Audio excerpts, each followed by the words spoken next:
Nerdrotic.com.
Everyone, welcome to Nerdrotic at Night, coming to you live from Shutdown, Lockdown, Poop City, California.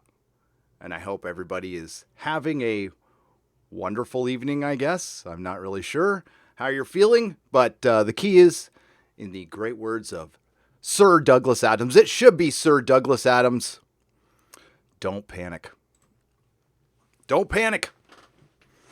It never helps. Hi. Welcome, everybody. Yes, San Francisco is on lockdown as of midnight tonight. All non-essential businesses must be shut down, including the stunning and brave Mrs. Nerdrotic's salon, it's a hard time. They're going to have a very hard time telling her that her business is non-essential, or telling her clients that, but apparently it is. So she will be at home with me and the kids, and I guess that means we're going to have to get that online store going. What better time than right now? And let's see who's here with us. We have Scooby D, Andy Pastrak, Python 085, Donks Viles Ghost, Mech Shark, John Robertson, Paul McDermott, Lori Wilson, the member Lori Wilson, thank you very much, Idea Machine, Angela Schmalk, Sajid Mullah, Violent Science, Fat Freddy's Cat, and Mutt Leo. Who else we have? Lou. Welcome all. Cracklin, what's up, man? Thanks for the super chat. I'll get right to you. Problem Being, Griffin Turbo, Markler Zeth and his wrench, Scooby D, Twisted Trickster, Earyu, Father Christopher Miller, CWD Trixie, Velshid, and wow, it's moving fast now. Matt C, Robert C, Pretty Rick Sanchez, Pretty Rick Sanchez. I don't know why I like that, but I like it. Mutated Genome, and everybody else. Hail! So what do you want to talk about tonight? Well, I know what I want to talk about tonight, but you could tell me what you want to talk about tonight because it's kind of an open discussion. But I think the obvious thing that's out there now that Hollywood is shutting down is, what do we do a couple weeks from now, a month from now, a couple months from now? Nobody knows how long this is going to go. But I'm taking it one day at a time, but Hollywood really has to be experiencing some regret right now. Just a couple of weeks ago, the streaming wars were raging. Projects were getting greenlit left and right for multiple seasons. Doctor Who had been commissioned, this is a rumor, by the way, had been commissioned to season 14 and season 15 with HBO Max, which does not exist yet. and they are currently working on it. And let me tell you right now, while they're working on these streaming services and trying to get the infrastructure built for those things, they are working around the clock. Disney Plus took years to build. And now that we've seen it, you probably respect what Netflix is. Because, I don't mean to poo-poo anybody's work on Disney Plus, but it is no Netflix. CBS All Access took years to make. That's not a very impressive service, and it's going to get absorbed into Viacom streaming service if there is a CBS Viacom, because there might not be. Everything is off the table now. All bets are off. Doctor Who season 14, 15, 13, who knows? Star Trek Picard season 2, who knows? It depends on how long things last, and it depends on what kind of shape the BBC and Hollywood is in when it's over. And it won't take long. I'm not saying the entire industry will come crashing down, but I'm thinking they're gonna trim some fat. And what better fat to trim than a very expensive TV show that is sinking in ratings and spent the last few years dividing its audience? This is what the Fandom Menace was talking about. This is what I've been talking about for years now. They have spent years dividing us, putting in their own personal brand of ideology, whatever it is, alienating your fandom, not practicing good customer service. The comic industry isn't going to survive this. Hollywood will survive. BBC, of course, they'll survive. They can, suck some more money from the public when it's all over, or they'll probably get a handout. And that's what I'm going to ask you, because Hollywood and the BBC are going to come back to us with their handout. You want to talk about non-essential. Now, honestly, how essential are they now? They are releasing movies directly onto their streaming services now and bypassing the movie theaters that are going to have to close. So they screw over the movie theaters. They screw over all the people who work at the movie theaters. But I can't argue against it either, because a lot of us are going to be home. We're going to need something to do. Mrs. Nerdrotic brought this up the other day. There'll probably be a baby boom, I'm thinking, possibly out of this. And yeah, we'll just have to see. We'll have to see. These are very strange times. The only thing close to this that I've experienced was that famous date in September when everything shut down for a week or so. And it took a little while to recover from that, but we'll have to see.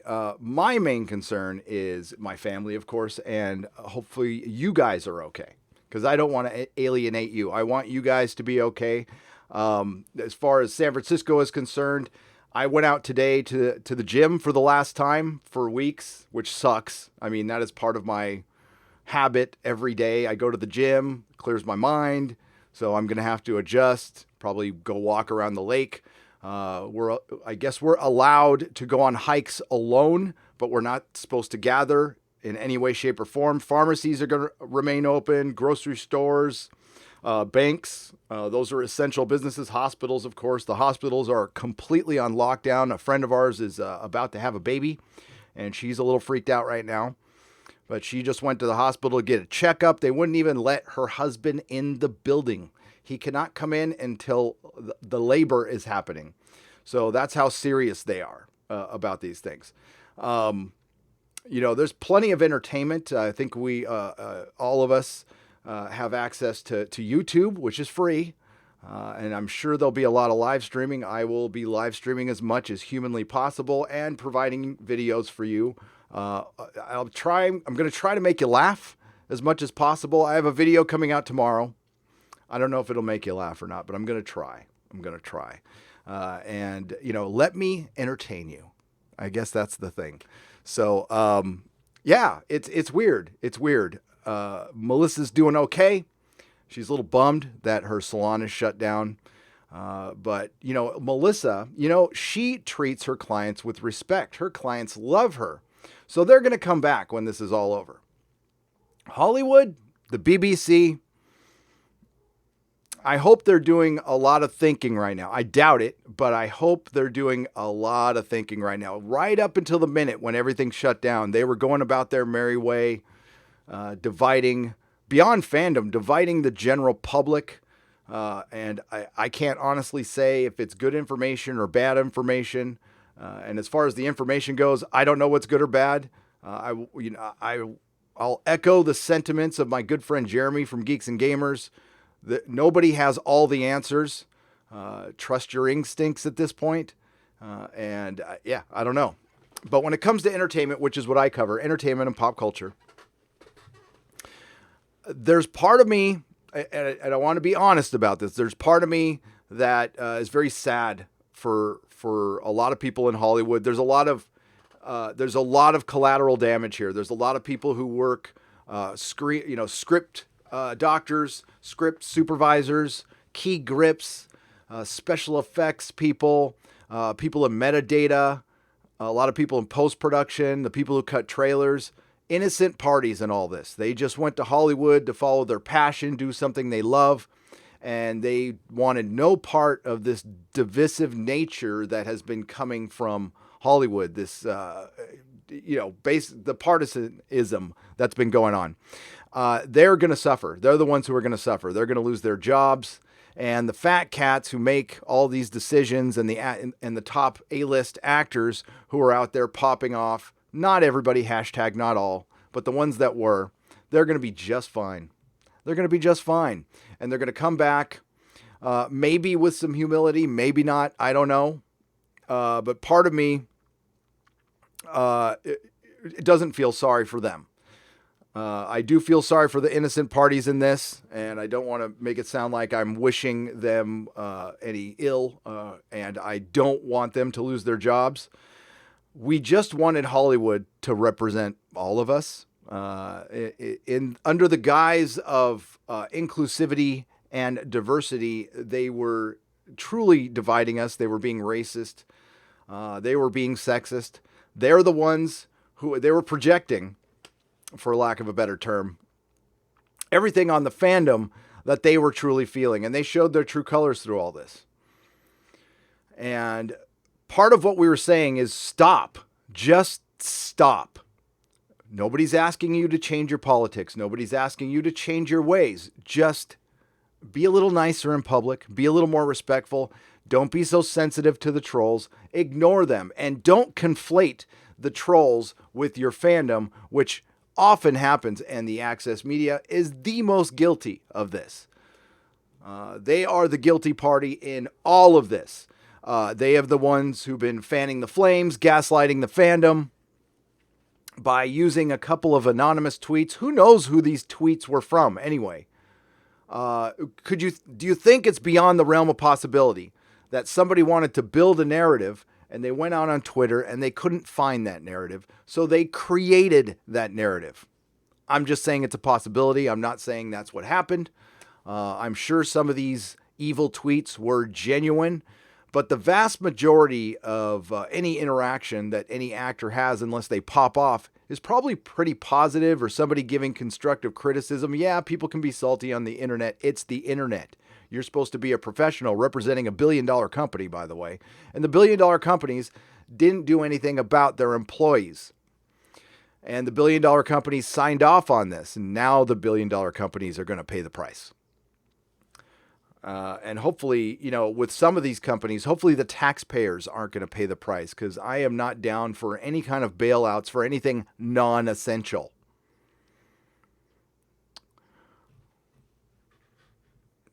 People in fishnets. Are you talking about Rocky Horror clip? You talking about Rocky Horror?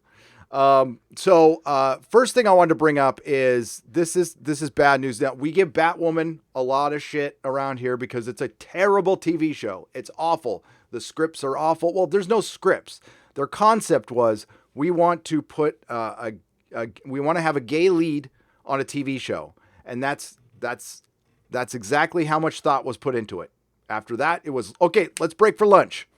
We got a gay lead. Okay, break for lunch. Is she really hot? Yeah. Something bad. There was a second accident on the set of Batwoman recently. A production assistant was paralyzed. This is from Deadline. There is a GoFundMe, and this is very sad news. Let me get this up here. I don't know what kind of shape she's in, And I don't want to make light of this at all. I want to show that even though we think the show sucks, we wish her the best. Quick recovery. I hope she's going to be okay. Let me be it.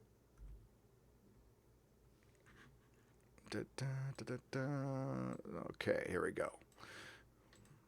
A production assistant working on the CW's Batwoman has left paralyzed from the waist down after suffering an injury on the set of the Warner Brothers TV-produced superhero drama, which films in Vancouver. Amanda Smith, 30, she's only 30, was working below the Georgia Viaduct in Vancouver during a location shoot set up on March 11th when the bucket of the lift lowered onto her head. Oh my fucking God. According to the GoFundMe page. All right.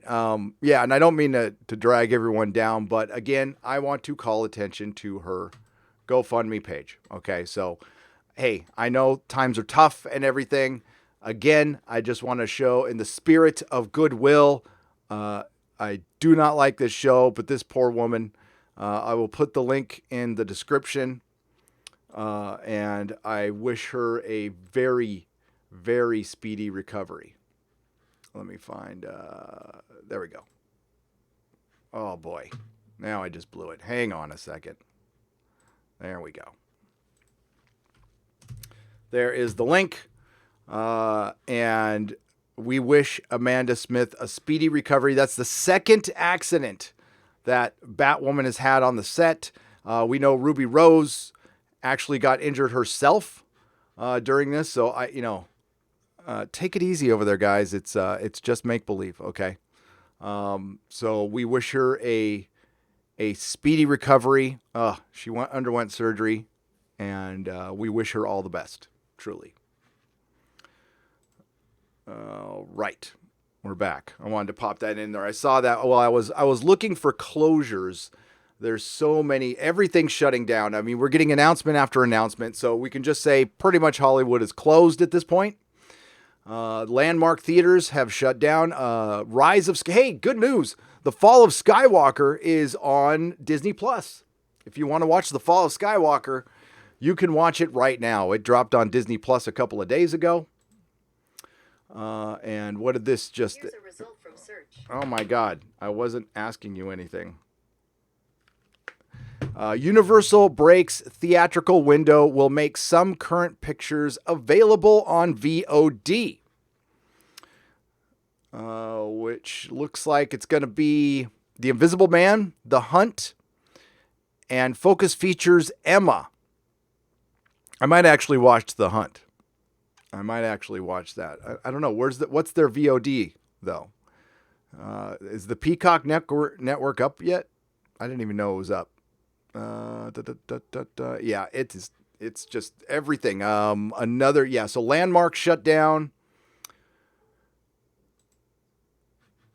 And we don't know how long. Of course, domestic box office is at a 22-year low. What I was actually looking for was Westworld ratings, because it doesn't look like anybody watched Westworld.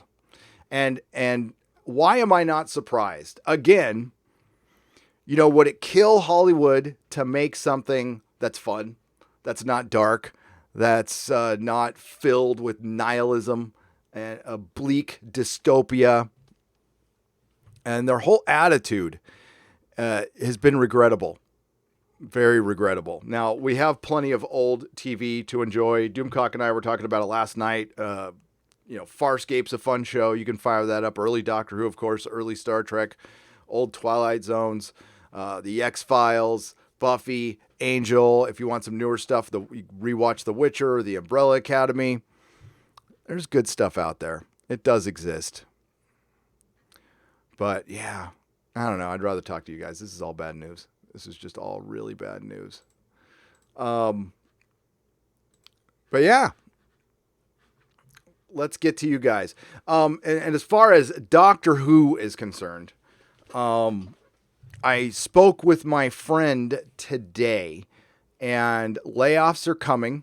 So I don't know if my friend is going to have a job. There's that. We'll see how long this lasts. The answer is it depends on how long this stuff lasts. But as far as HBO Max, giving it seasons 14 and 15. I guess if the ink is dry, they have to honor that, or maybe not. We don't know what's going to happen. But a couple of weeks ago, like I said, the streaming wars were raging, and they might be over at this point. I'm not willing to definitively say that yet, but if this goes on too long, the streaming wars will be over. And now it'll be, a few months till we figure out who won or lost. My guess is Netflix will be fine. Amazon will be fine. Probably Disney. Not so sure, maybe. Who knows? Disney is buried in debt right now. Buried in debt. But we'll have to see. Best wishes to you and your family in these tumultuous times. It says Hyperion 9997 for Canadian $10. Best wishes and wishes to you too. I hope you're all, settling at home, and we can look at this as a vacation. I want to be careful not to make too light of the situation, but I really don't want to bring anyone down either.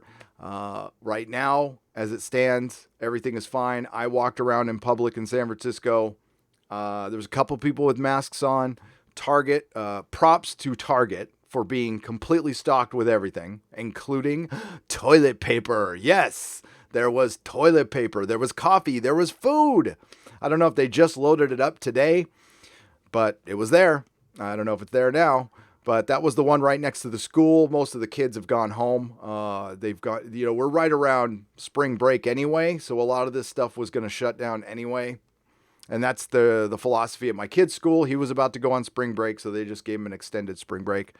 And we'll see what happens. We did hear that, I can't pronounce his last name, but Kristoff, Tormund Giantsbane from Game of Thrones has it. And Idris Elba has it. So we'll keep an eye on them. We'll wish them a speedy recovery. I don't think Tormund Giantsbane will be bending the knee to you-know-what. So he'll be back to having sex with bears very soon. John Powers for $2. You and yours stay safe, Gary. You as well, John Powers. Thank you so much. Cracklin asks if I'm going to be donning the helm. I will don the helm before this live stream ends, Cracklin. You damn right I will. Cracklin sent me a Viking helmet. And I plan to wear it often. Yes, thank you, Cracklin. It's brilliant. My God. Yeah, that thing is badass. Thank you for the $1.99. Hunter Rose for 75. I believe that's Filipino pesos. And a little cat saying, "How's it going?" It's going well. I'm actually in a pretty good mood today. Considering it was so as far as Melissa's salon closing down, we knew for a couple days. She's got connections and stuff, and we knew it was coming. I didn't think it would come this soon though, and we don't know how long it's going to last. Now I'm assuming every town is on lockdown. Is your town on lockdown out there? I don't know if if Orlando is, or I heard New York is. So I would assume that everybody else is. It's good that San Francisco's locked down. This place is, as far as California cities are concerned, we're very compact. The house next door to me is 3 feet away. It's like this much between houses. There's not a lot of space. Do you think Joe is to be the reboot First Doctor?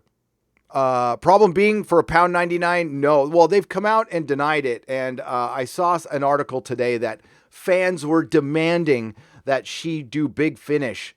I find it hard to believe that fans are demanding she do Big Finish, but I wouldn't be surprised if she does some Big Finish. And unfortunately, I am done with Big Finish. I was on eBay looking at a couple things yesterday, not buying. And I saw some vinyl soundtracks, and Big Finish has put some of their stories on vinyl, which is cool as hell, but it's got that logo on it, and I just can't buy it. Because what's in that logo. It's the female symbol is in the logo. I mean, we should have known right there. We should have known right when they did that logo. It's so frustrating. It's so irritating. And you know what? It's just dead now. Doctor Who's dead. There's no way it can come back. I find it very hard to believe that if this, whatever it is, goes on for too much longer, that they're going to give that show a bunch of money to go out and fail. I mean, they're going to have to tighten their belts, trim the fat, think of any cliched term you can think of. That's what the BBC and Hollywood are going to have to do, especially the BBC, since they rely on public funding. I would imagine there's going to be a lot of cuts at the BBC now. I wouldn't be surprised if the license if the license fee is done away with at this point. Wouldn't this be a perfect time to get rid of the license fee? Isn't it an unneeded expense from the British public, who's probably got to prioritize a lot of other things right now? So if I was Boris, I mean, he's a busy guy, I would recommend suspending the fee right now. Keeping, I don't know, do we want to keep the BBC rolling on the news aspect? I guess we need the news. I wish they would be neutral and just provide us with information that we need, because we need them right now. We need the mainstream media to be the mainstream media. We need them to serve their, they've been killing time in between crisis, and we know how much they love a crisis. Oh my God, they get giddy. Look at some of these people. Look, I tuned in for a minute. I can't stand it because they try to put on these, it's a very serious time right now, but you can see that they're giddy about stuff like this. And, the one real thing I would like to say, I'll be more open about this stuff when Doomcock and I are doing the Exozone on Thursday. So we will talk about the, I don't really want to talk about it on this channel because we got a little message from YouTube today that there will be fewer people to manually go over videos. So the bots are going to strike down content. And apparently that happens a lot, and there will be no manual reviews. So they said, sorry, it's going to stay down.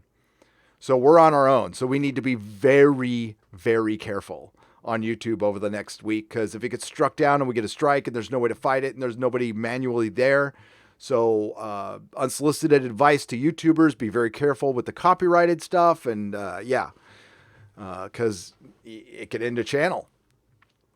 But that being said, I'll be more open about it on Nerdrotic Live on Thursday, and we can discuss anything. Anything's on the table for that one concerning what's going on. Here, not so much.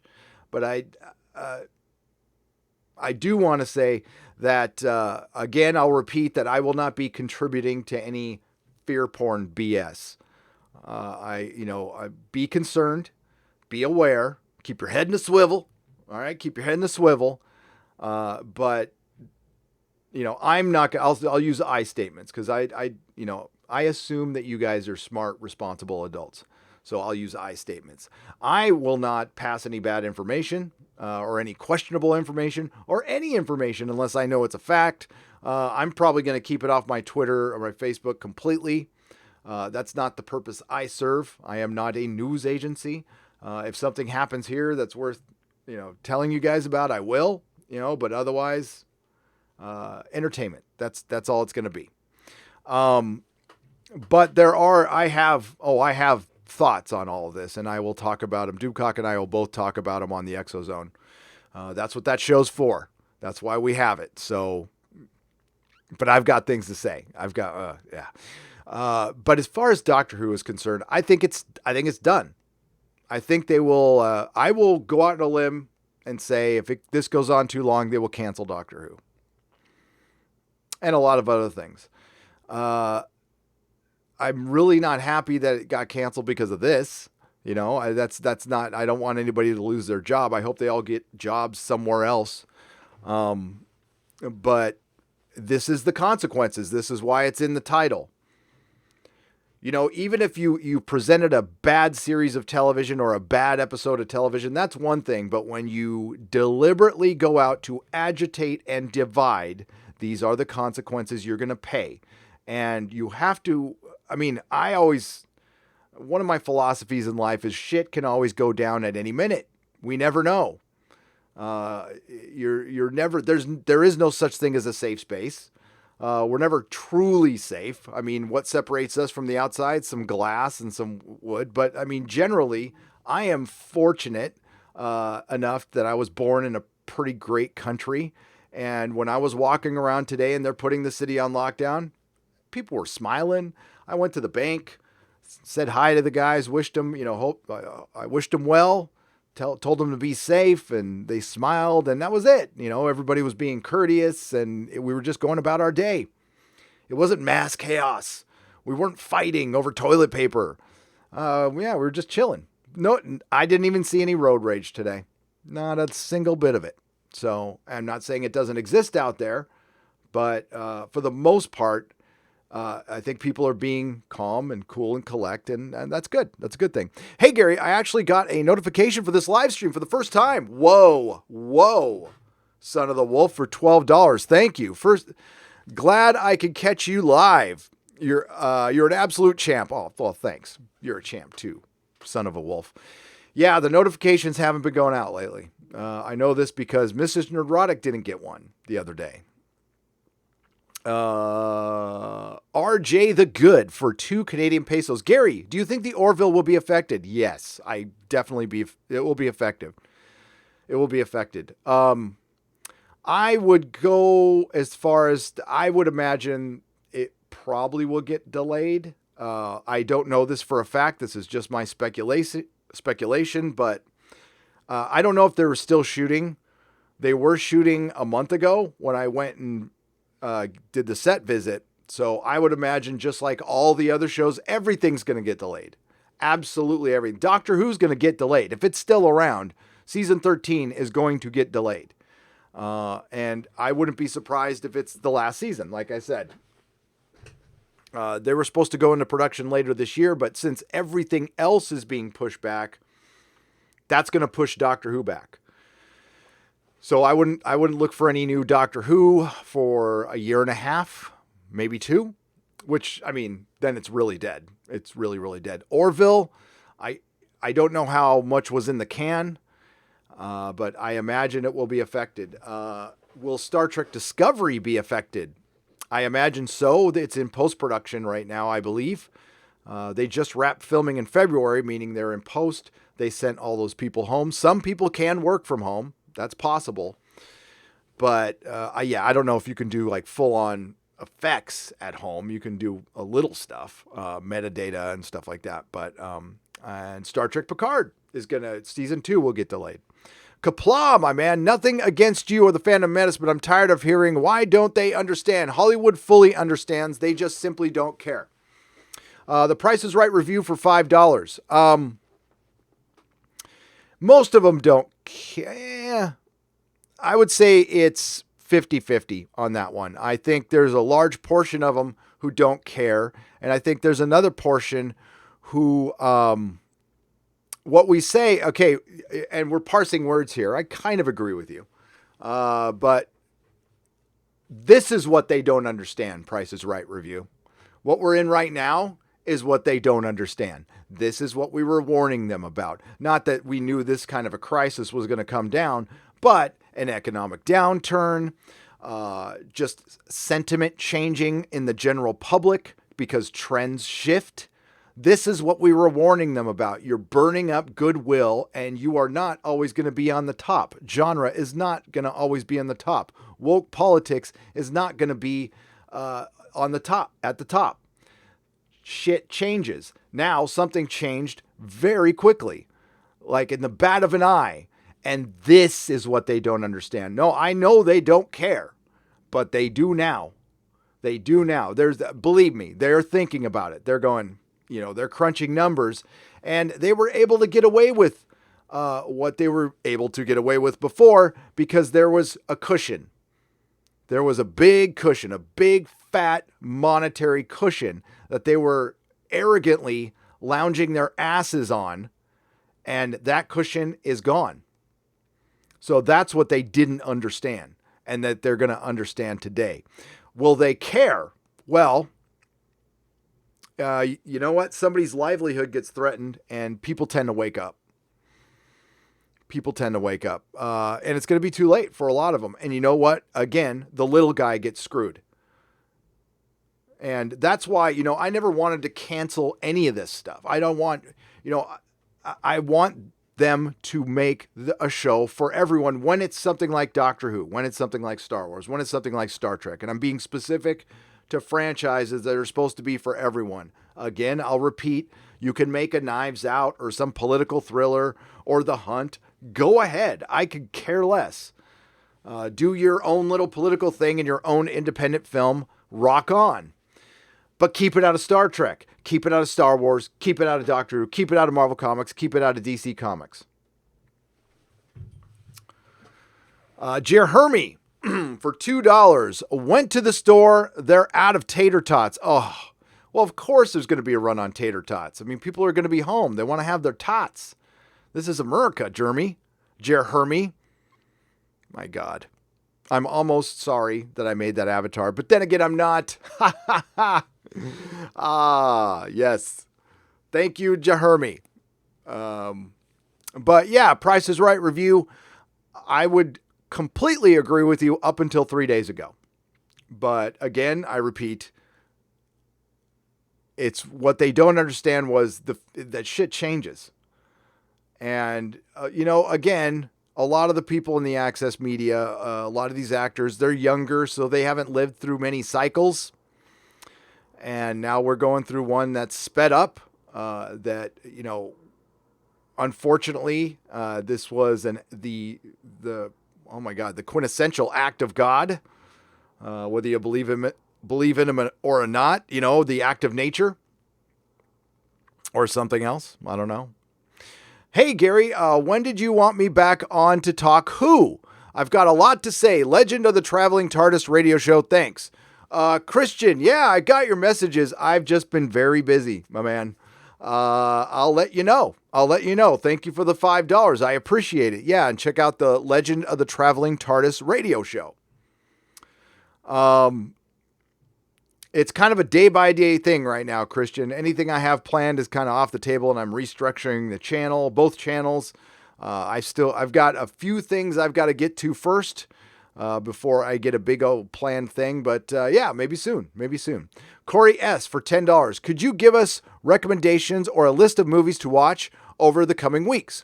We're all going to have a lot more free time. Could discuss them too. Well, yeah, I would recommend Corey S. Thank you for the $10. Let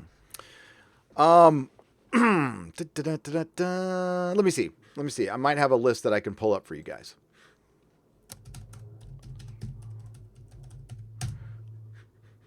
All right. So the basic answer I'm going to give is this is a perfect time to catch up on television series. And what I will be discussing in the very near future, as a matter of fact, I don't know if Mahler's out there, but Mahler and I were supposed to talk about Buffy. And I think this would be a great time to talk about Buffy. So if I'll DM him, see, I haven't talked to Mahler in a little while. So this is where I would get into TV series. I prefer television right now over film because there's more story, more characters, more characterization. There's just more. There's just flat out more.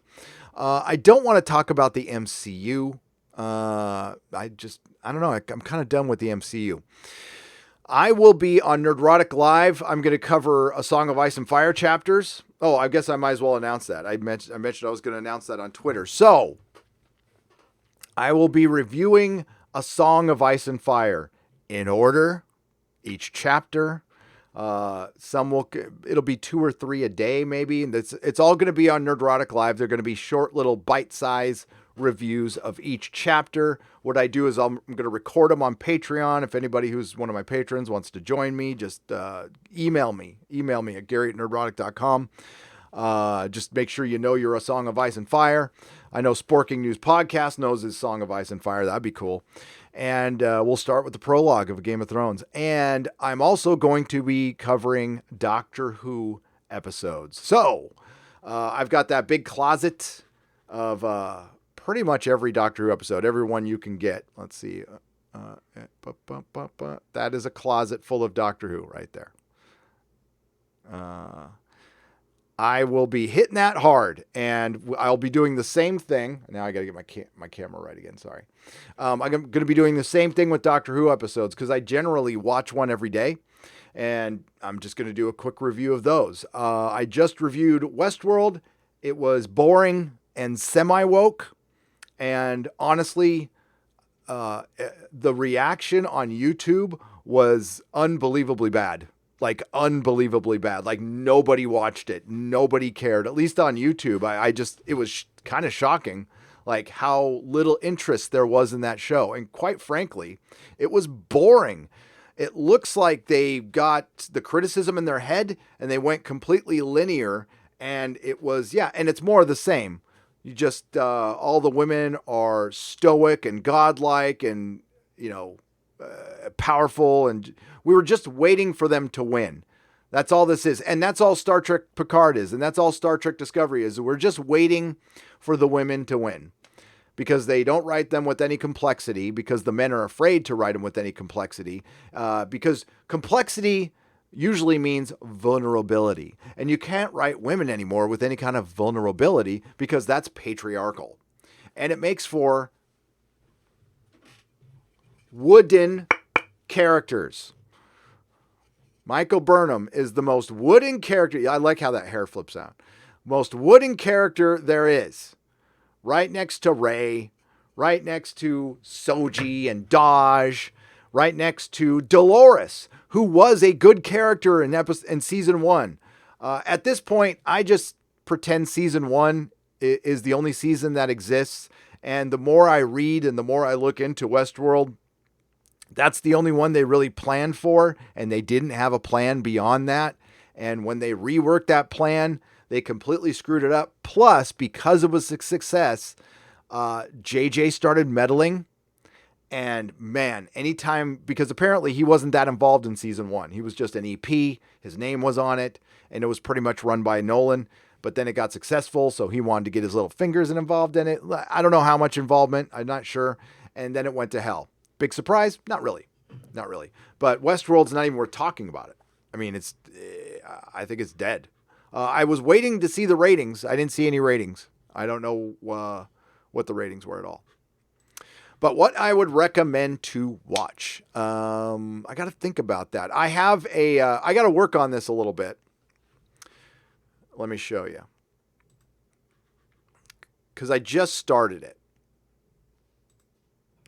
But this is my Amazon page, okay? And listen, you don't have to buy anything from here. But anything I recommend on a live stream, I try to put it on this. So you at least have a list to go to, okay? You don't have to buy anything. I'm not pushing it. I like the list aspect of it.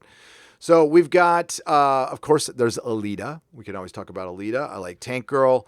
There's Blade Runner, Venture Brothers, Twilight Zone, Buffy. Counterpart's a great show. If you want to check that out, it only lasted 2 seasons. There's Shada by Doctor Who. Of course, there's Star Trek. And there's other things too. I started the listening one yesterday. I put a bunch of soundtracks on there, audiobooks. And these are cool right here. The Lord of the Rings soundtrack vinyl. They're expensive though. Well, that's not too bad. That's $24. I don't know if that's the vinyl now. Vinyl though. It might be, it might not.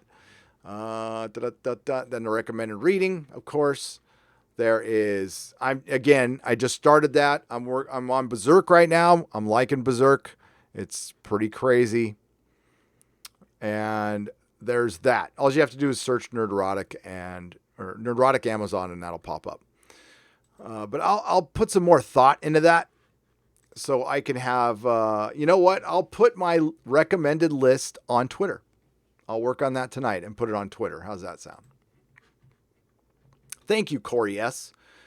Allie for $4.99. Heard about Universal releasing their currently in-theater movies to streaming on Friday. You think others will follow? You and the family stay safe. Yes, absolutely. I think that's a good idea. I think they should do it right now. And I don't know why it's taken them so long. It was the movie theaters. Again, I don't want anybody to be out of work, but we're home right now. And yeah, if I was Disney Plus, I would just put Mulan on Disney Plus. Why not? I mean, I wouldn't watch it. I didn't see the animated one, so I won't watch the live action one. But if they put or moved something up, sometimes they have stuff in the can and they sit on it for a while. If something's ready, release it. Say if WandaVision is ready, release it. I don't know why not.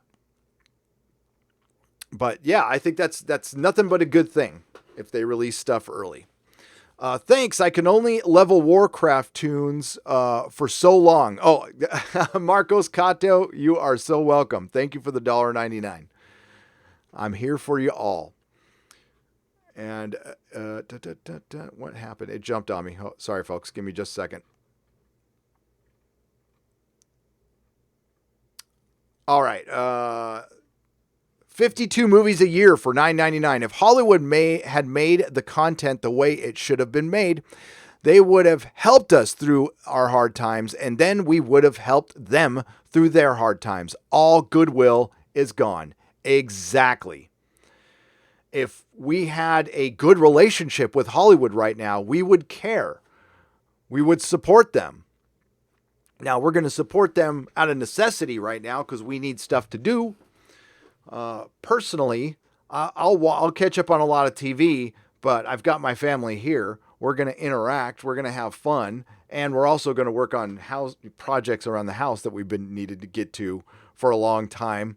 And I mean, right now I was going to move. That's gone. That is done. I'm not going to be able to sell my house for a long ass time. So I'm grateful I have one, but I'm here for the time being. So there will be no disruption here at Nerdrotic anytime soon.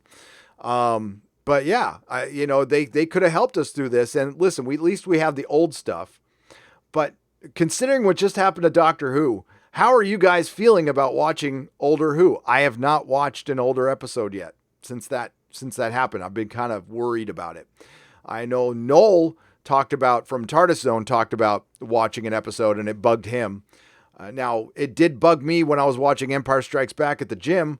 Rise of Skywalker and everything that went down with Disney Star Wars did affect my viewing, and that's something I got to work out in my own head.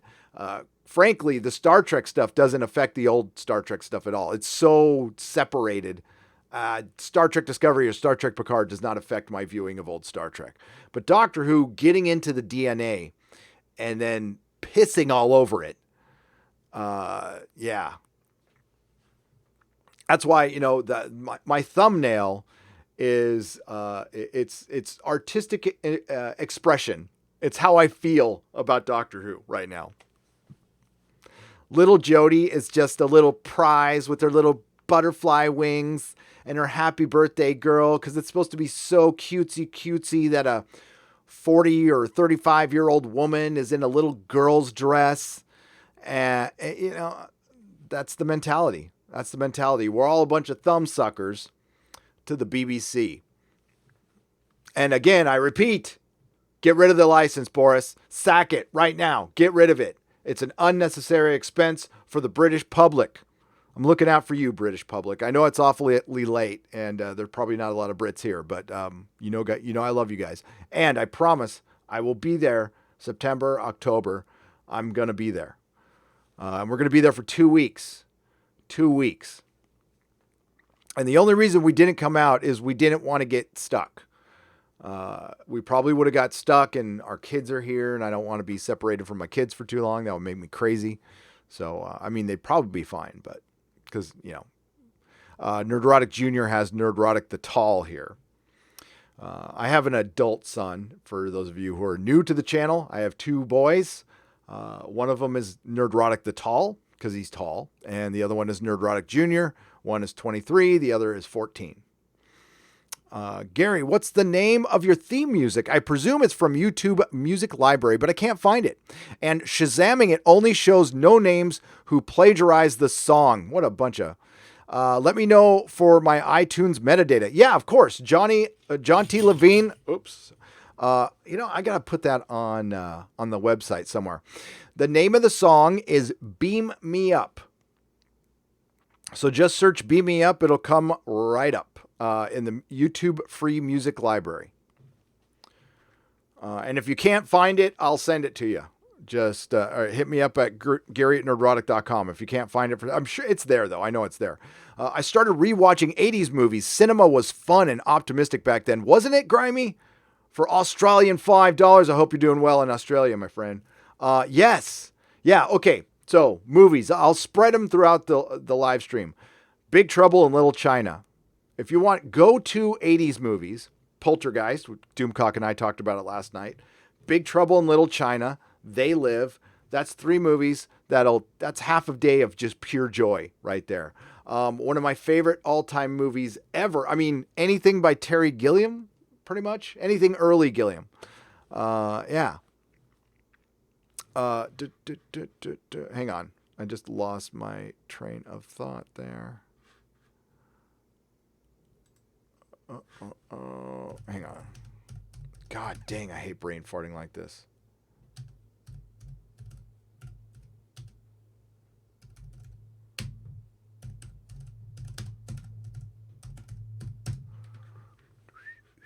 Okay, there it is. Sorry, I had to do 2 things at once. Okay, so one of my all-time favorite movies, Time Bandits. All right, Time Bandits. I love that movie so much. And there's no merchandise for it anywhere. There's a comic adaptation. There's a soundtrack. But there's no like toys or anything. There's a map. There's a map replica of the map that I have somewhere. I don't know where it is. But Time Bandits, anything from the 80s, Dark Crystal, that's pretty cool. Legend, yes, I like Ridley Scott's Legend with Tom Cruise. I know a lot of people hate that movie. I freaking love that movie.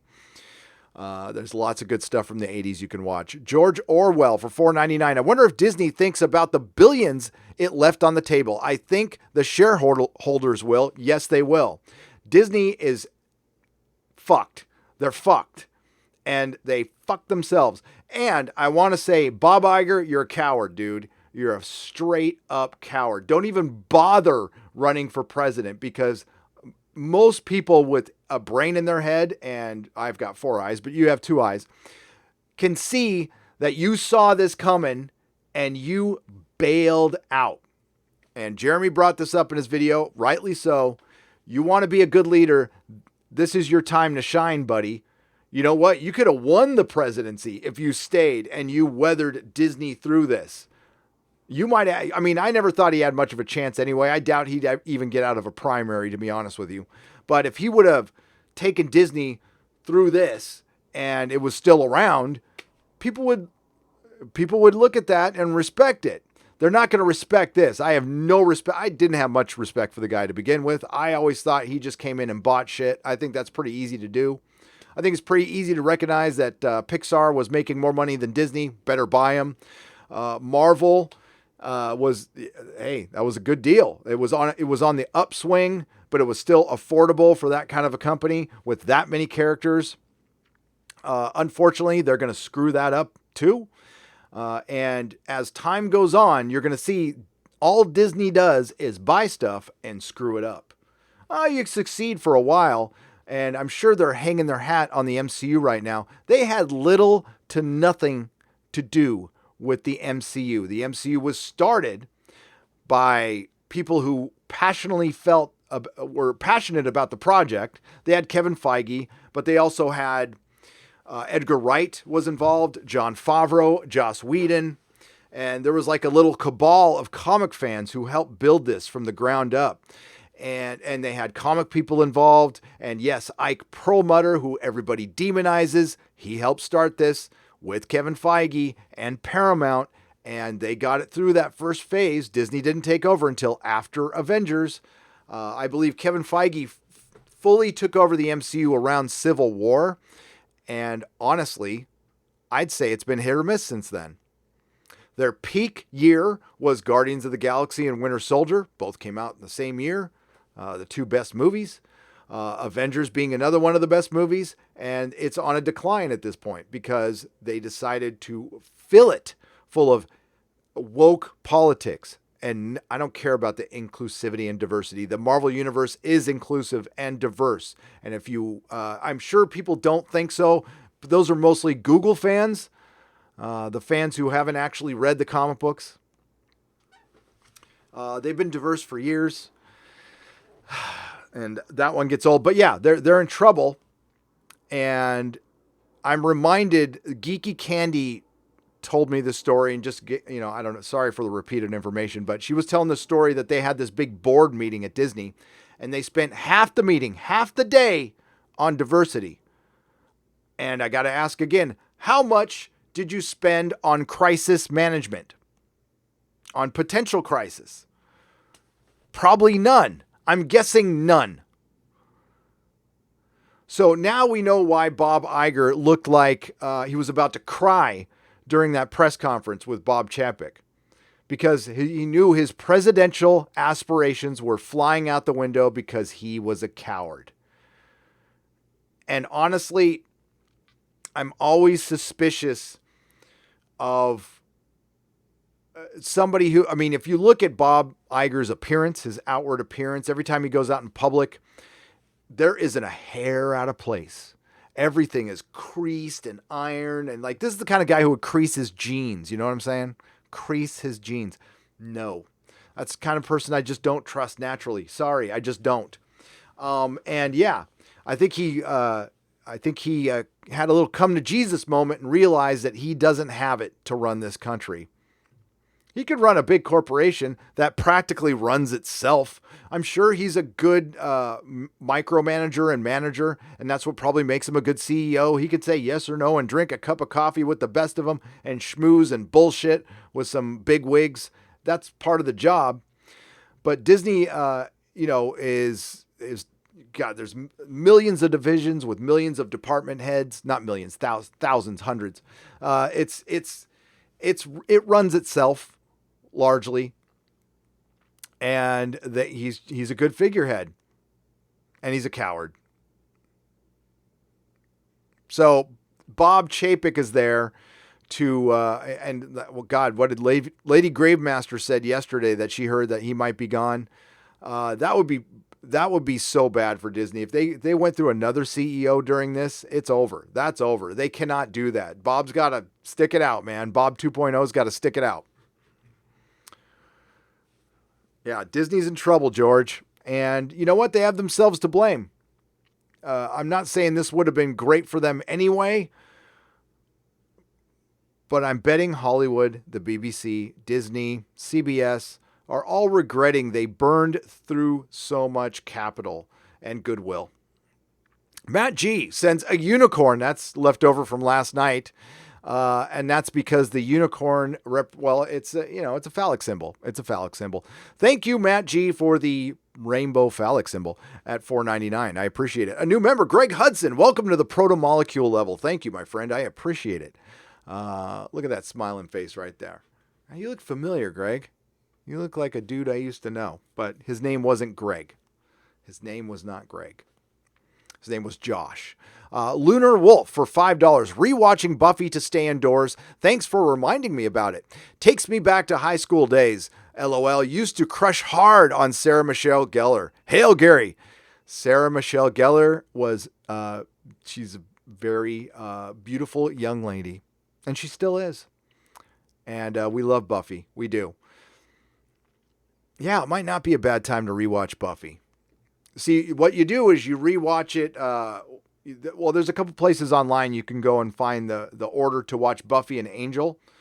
Pretty much as soon as Angel departs, you can start watching Angel, and you kind of go back and forth between episodes.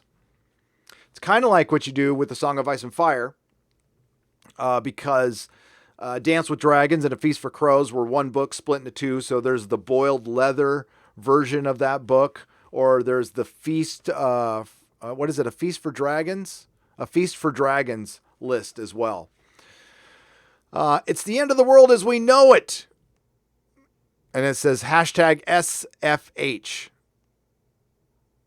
I probably should know what that means. And tell me, what is hashtag SFH? I probably should know it, but right now I don't. Captain Spire, just let me know in the chat. But yeah, it's not the end of the world. It's not. Not yet, anyway. Now, there's always the sweet meteor of death, Smod, that's out there that could come and end it. But yeah. What's up, George Peter Gatus? How are you? Captain Spire, thank you for the $2. Apocalypse Sagon for $2. Hey, Gary, did you check out Berserk yet? I have started checking out Berserk. Got it right here. And yeah, you know what? I got kind of interrupted with all the stuff that's going on right now, but I will continue my reading and I will have a review for it soon. Maybe I'll do a little video on Nerdrotic Live. See, that's why I love Nerdrotic Live, because F the algorithm. I'll do what I want on that. But it's been like blowing up lately. I don't know. I think it has a lot to do with the fact that I've been getting the live streams over there faster. So this live stream will be on Nerdrotic Live. Probably it takes a little while for YouTube to process it. I download it about an hour after the live stream. It'll be over there. So in case you miss it, you can either hang on to this link or just check it out over there. We're almost at 20,000 subscribers. That's brilliant. Kent Barnes for $10. And thanks, Apocalypse Sagan. I like it. Berserk is very cool. A lot of people promised me that I would like it. And so far, you are not wrong. Thank you, Gary, for giving us entertainment. Listening to you while building a model is always a good evening here in mid-Missouri. Hope to get the PO tomorrow to send you a small gift I promised before. Well, Kent, thank you. I appreciate that. Yes, you can send it to my PO box, which is available. It's on my website. It's PO box, it's 23. I don't know off the top of my head. I don't want to give you bad information. But thank you, Kent. I appreciate it. Be safe. Prioritize your health first. I'll be here. I'm probably not leaving this house for a long time other than to go do my little jogs in the neighborhood. God, you know what? I hate jogging outside. I know it's such a first world problem, but I'm going to have to do it now. These old bones. The Kelvington for $10. What's up, the Kelvington? Just dropped in to say hi. Thank you for the live feeds. You are welcome, the Kelvington. Thank you. Thank you all for being here. Thank you all for joining me on this live stream. What's the hate with Big Finish? They are my go-to Doctor Who and Blake 7 ever since BBC destroyed the TV show. Vincent Button for $10. I don't hate Big Finish. I love Big Finish. But I cannot support them anymore. The reason I'm not going to support them anymore is because of this Doctor Who canon. Now, it's totally up to you what you decide to do. I am not the kind of person that's going to tell you to boycott anything or judge you if you continue giving them their money. That's fine. It's been a very good organization. I have nothing bad to say about anybody who works there. I have nothing bad to say about anybody who works at Big Chief. I know people who work at places that merchandise Doctor Who. I have no problem with them. I am very sorry to tell them I can't give them any more of my money. Now, I can still buy Big Finish. I'll buy it secondhand on eBay. I'll buy toys secondhand on eBay. But if it has that new Doctor Who logo on it, I'm done. Because that new Doctor Who logo represents the new canon. So if I'm criticizing Doctor Who, but then I give them money, what does that make me? What does that make me? Because I am perpetuating this nonsense. Vincent, I respect your super chat and I respect you. I do not hate Big Finish, but I'm not giving them any more of my money because they are contractually obligated to honor this canon. So there is no more First Doctor, Second Doctor, Third Doctor with Big Finish. It's just Doctor. That Eighth Doctor Adventures. Think about how much this screws them. It completely screws them. There's the Fourth Doctor Adventures and the First Doctor Adventure, or, the Eighth Doctor Adventures. They're going to have to relabel all that shit because that doesn't exist anymore. So apparently they didn't talk to everybody about this, by the way. A lot of people knew it was coming. I'm sure Nicholas Briggs knew it was coming, but not everybody did. And some people were caught by surprise and they weren't happy about it. That's screwing over your fandom. That's betraying your fandom. That's betraying the people, your licensees. This is a complete, I doubt HBO Max is happy about this. No, I will no longer give money to Big Finish. I'm done giving them money and I'm sorry. Not until this canon is wiped out or retconned in a fashion that's respectful to the fans. And I don't see them doing that. Vincent, you could just answer in the chat. Do you think they'll retcon the little black baby doctor? Going back into the doctor's history, disgracing, disrespecting the spirit of William Hartnell, including everybody who's worked on the show prior to this. And I don't care what anybody says in public. I know they have to protect their jobs, especially licensees that are directly related to the show, like Big Finish. It was bad enough the Jody logo was on there, but that does it for me. I don't know about you guys, but I can't do it. Because if I give them money, they'll keep making more of this. If I stop giving them money, and if all of us stop giving them money, they will get the message and they will undo it. If we en masse leave, walk away, vote leave, it's a Hoogsit. I should have named this live stream Hoogsit.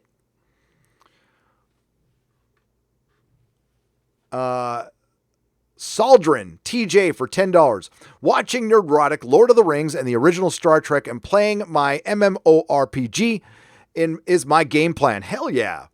Have a project to work on as well. Wishing everyone well. Thank you for the stream, Gary. Saldrin, thank you very much for the $10. And yes, please, Lord of the Rings. You want to kill a day? Watch the extended versions of Lord of the Rings, and then the next day, fire up the special features. And it's like Old Yeller. I challenge you, especially if you watch the special features. When it's all over, I challenge you not to have a little tear in your eye. It's such an epic story that I can watch it again and again, and I still have that same feeling I did in the theater when I watched Return of the King. I love the theater experience, but I can't even imagine watching the theatrical cut anymore. I only watch the extended versions. Matt G, again, thank you for the unicorn phallic symbol. Another one. We were talking about Unicorn Store, and, unicorns, again, are a phallic symbol. So I want you to imagine, don't watch that movie. It's freaking terrible.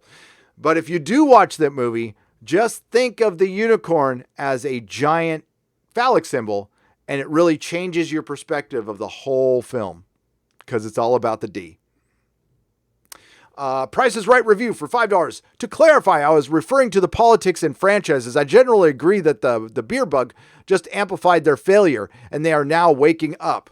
Yeah, their politics aren't going to change even through this. I agree with you with that Price is Right review. This isn't going to change their politics. This will change their act for a little while. Let's be real. They'll come to Jesus for a little while, but they will be right back at it. The mainstream media will listen. I don't know how old you are, Price is Right review, but if you're my age, you were there for that famous date in September. The country was united. Congress got on the steps of Congress and saying, God bless America, together. And it wasn't too long until the division started and it just went to crap. Went to the same old crap. And it was very disappointing. And I love the revisionist history that people were running around and being terrible to other people. Certainly that happened a little bit. For the most part, though, people were being very nice to each other. For a little while, it was very nice. It was great, at least where I lived in Southern California. So it's not like a small town, but I was in San Diego at the time, and it was pretty cool. It was pretty cool for a couple weeks. Horrible circumstances. It was bizarre, not seeing any planes in the sky. I tried to look for UFOs, didn't see a damn thing. I was very disappointed. Red Tigress is a new member at the protomolecule level. Welcome. And there will be a member stream Sunday at 12:30. Thank you again, Price is Right review, for the super chat. I respect your opinion completely. Jer Hermie for $5. Saw a man in the parking lot with a bag of tots. Oh, did you take them out? I asked him if he would give them to me. He said, if I smile. I beat him up and took his tots from him. Jer Hermie. Now, if you're not seeing, Jer Hermie has an avatar of Captain. I put Jeremy's face on Captain Marvel. As a matter of fact, I can show it to you. Do you guys want to get scared? You want to see something really scary? What movie is that from? I'm sure that's another movie you should watch. It was a lot of people didn't like it. A lot of critics didn't like it, but Twilight Zone the movie I thought was the shit. Now, there's a very dark story behind the first story, so you might want to skip that. But I love it. There it is. Oh my God. Ladies and gentlemen, the stuff of nightmares. The stuff of nightmares. Jer Hermy. Beautiful and brave and bold. The new face of the MCU. He does not make a pretty woman, does he? He's got that very intense look at, like, you see Jeremy's like, he's got that. Oh, what the hell did I do? He's got that furrowed brow right there. Yeah. Very intense eyes. That's like 1,000-yard stare. And he's like, I think he's saying SJW right there. And he's at the W part. He's all SJW. W. That's right. That's Jeremy. Mid SJW. I love it. I love it. Thank you, Jer Hermy. Joe Voss, reading A Song of Ice and Fire right now. Can't wait. All right, Joe, let's do this. Let's go through the whole friggin' book. I mean, all of them. What I can do is probably do a couple chapters a day. Why not? So I'll read a chapter and I'll give you my thoughts on it. I have my notes for the prologue right here.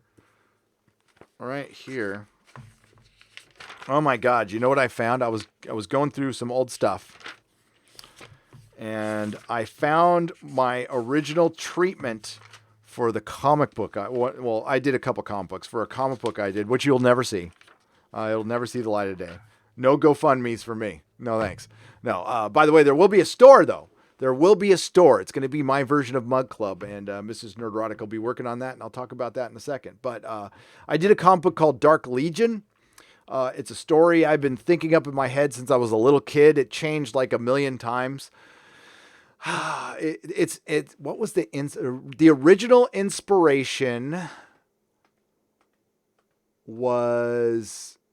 It started out as just like a basic generic superhero, and then it morphed, and then I dropped acid one night when I was 16 and like thought up this whole plot for a dark... I love cross-genre. I love crossing genres. So it's supposed to be a dark fantasy superhero science fiction story spanning the ages.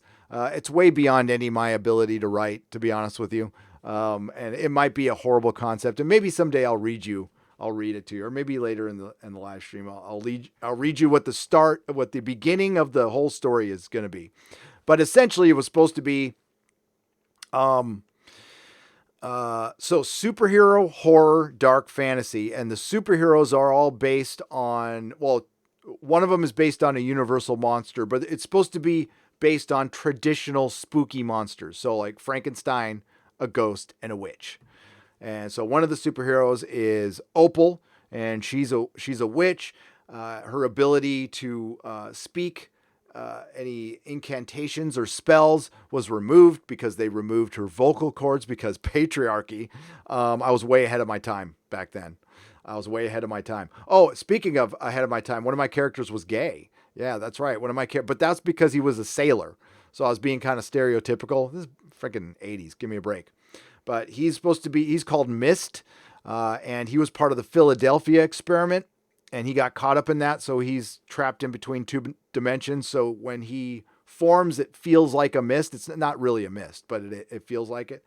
And then my main guy, who's kind of like a Frankenstein government experiment gone wrong, was a heroin addict who got kidnapped from the streets and experimented on and turned into a superhero because of drugs. But it's, again, this is why you're never going to see this comic book.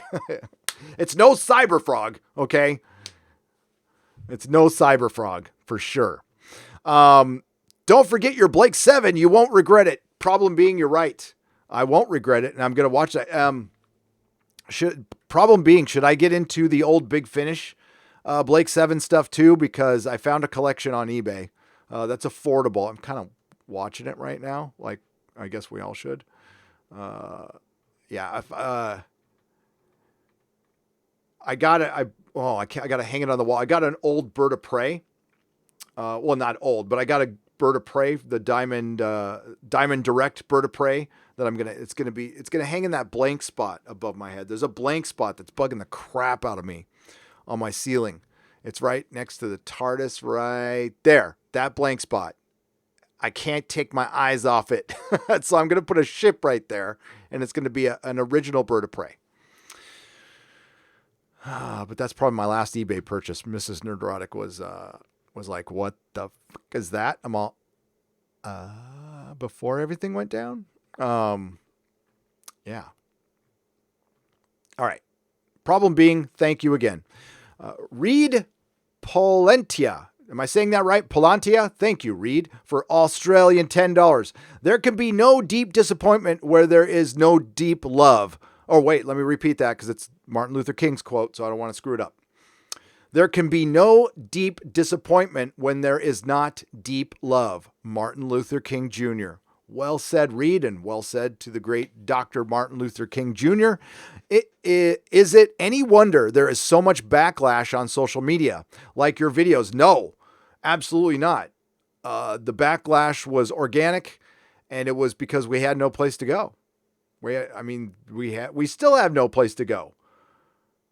They still put us in our corner. When the Access Media brings up YouTubers, the word toxic goes in front of it. I got a question. When have I been toxic? And what's toxic? You mean critical? Yes, I'll be critical. Is any form of criticism toxic? Who is the arbiter of toxic and criticism? I'd like to know. I know there's some YouTubers who think they are the arbiter of all things toxic or critical of any franchise. They know where that line is. They're, you crossed the line. You crossed the line. Okay, who established this line? What line are you speaking of? I don't know. I just speak my mind, but I try to be respectful as possible. You know what? Calling somebody Jar Jar is not that bad. It's really not that bad. I have been called much worse. And you know how much it affects me? Not at all. Not at all. I think Jar Jar probably gets a good laugh that he's called Jar Jar. I'm thinking that guy's confident enough for that not to affect him. I mean, look at him. He's got $500 million in the bank.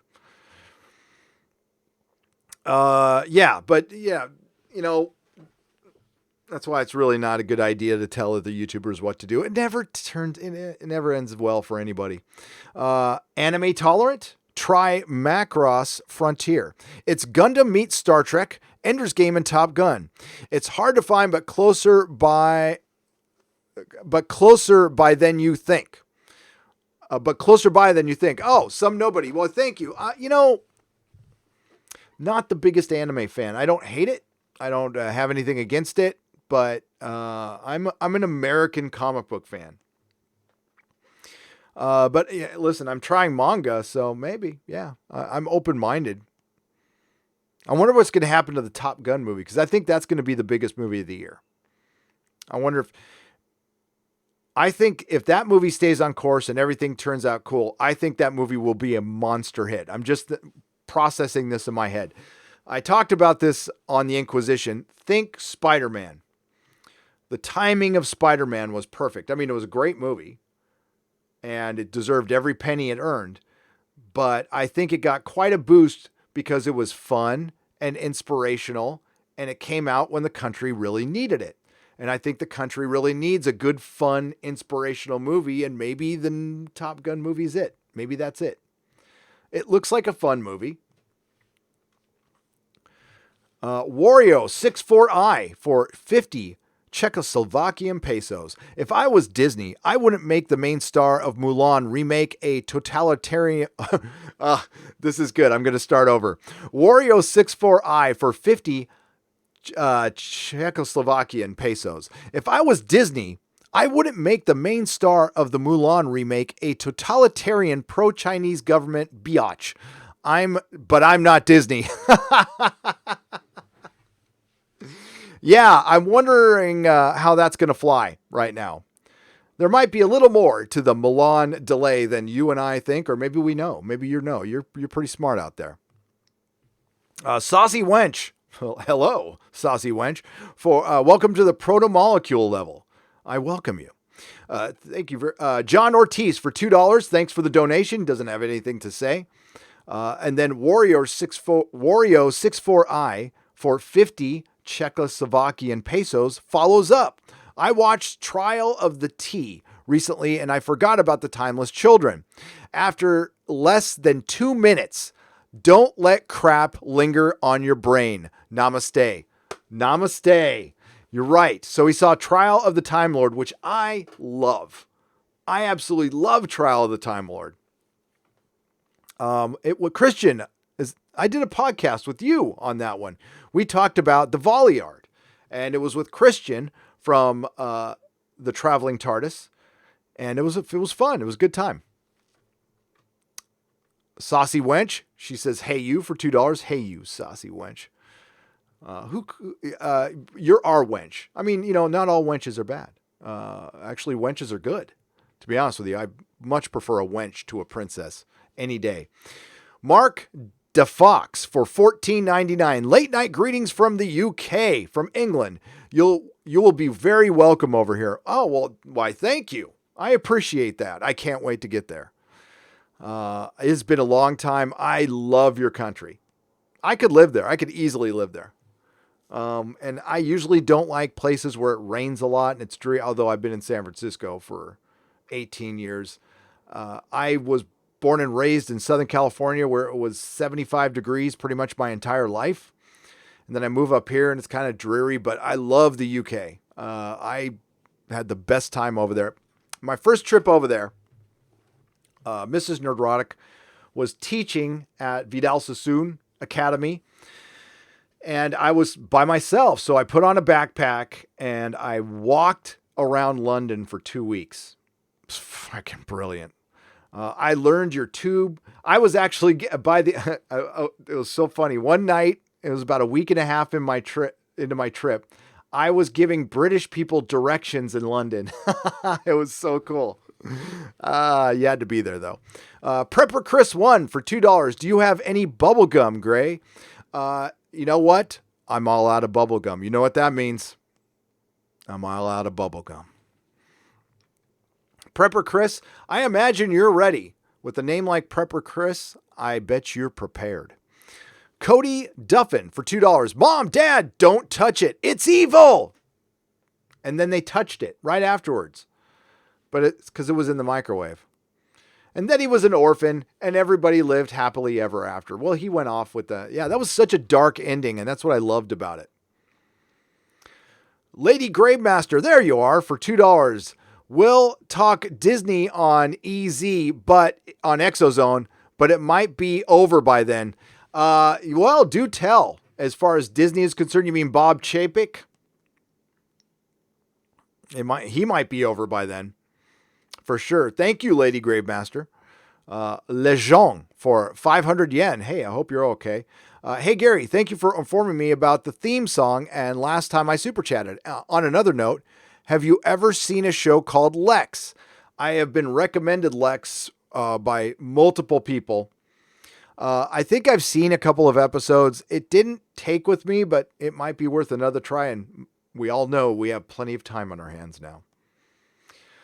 Thank you, Lejeune. Mark C for $5. Hey, Gary, I noticed Jody is a little smaller this week.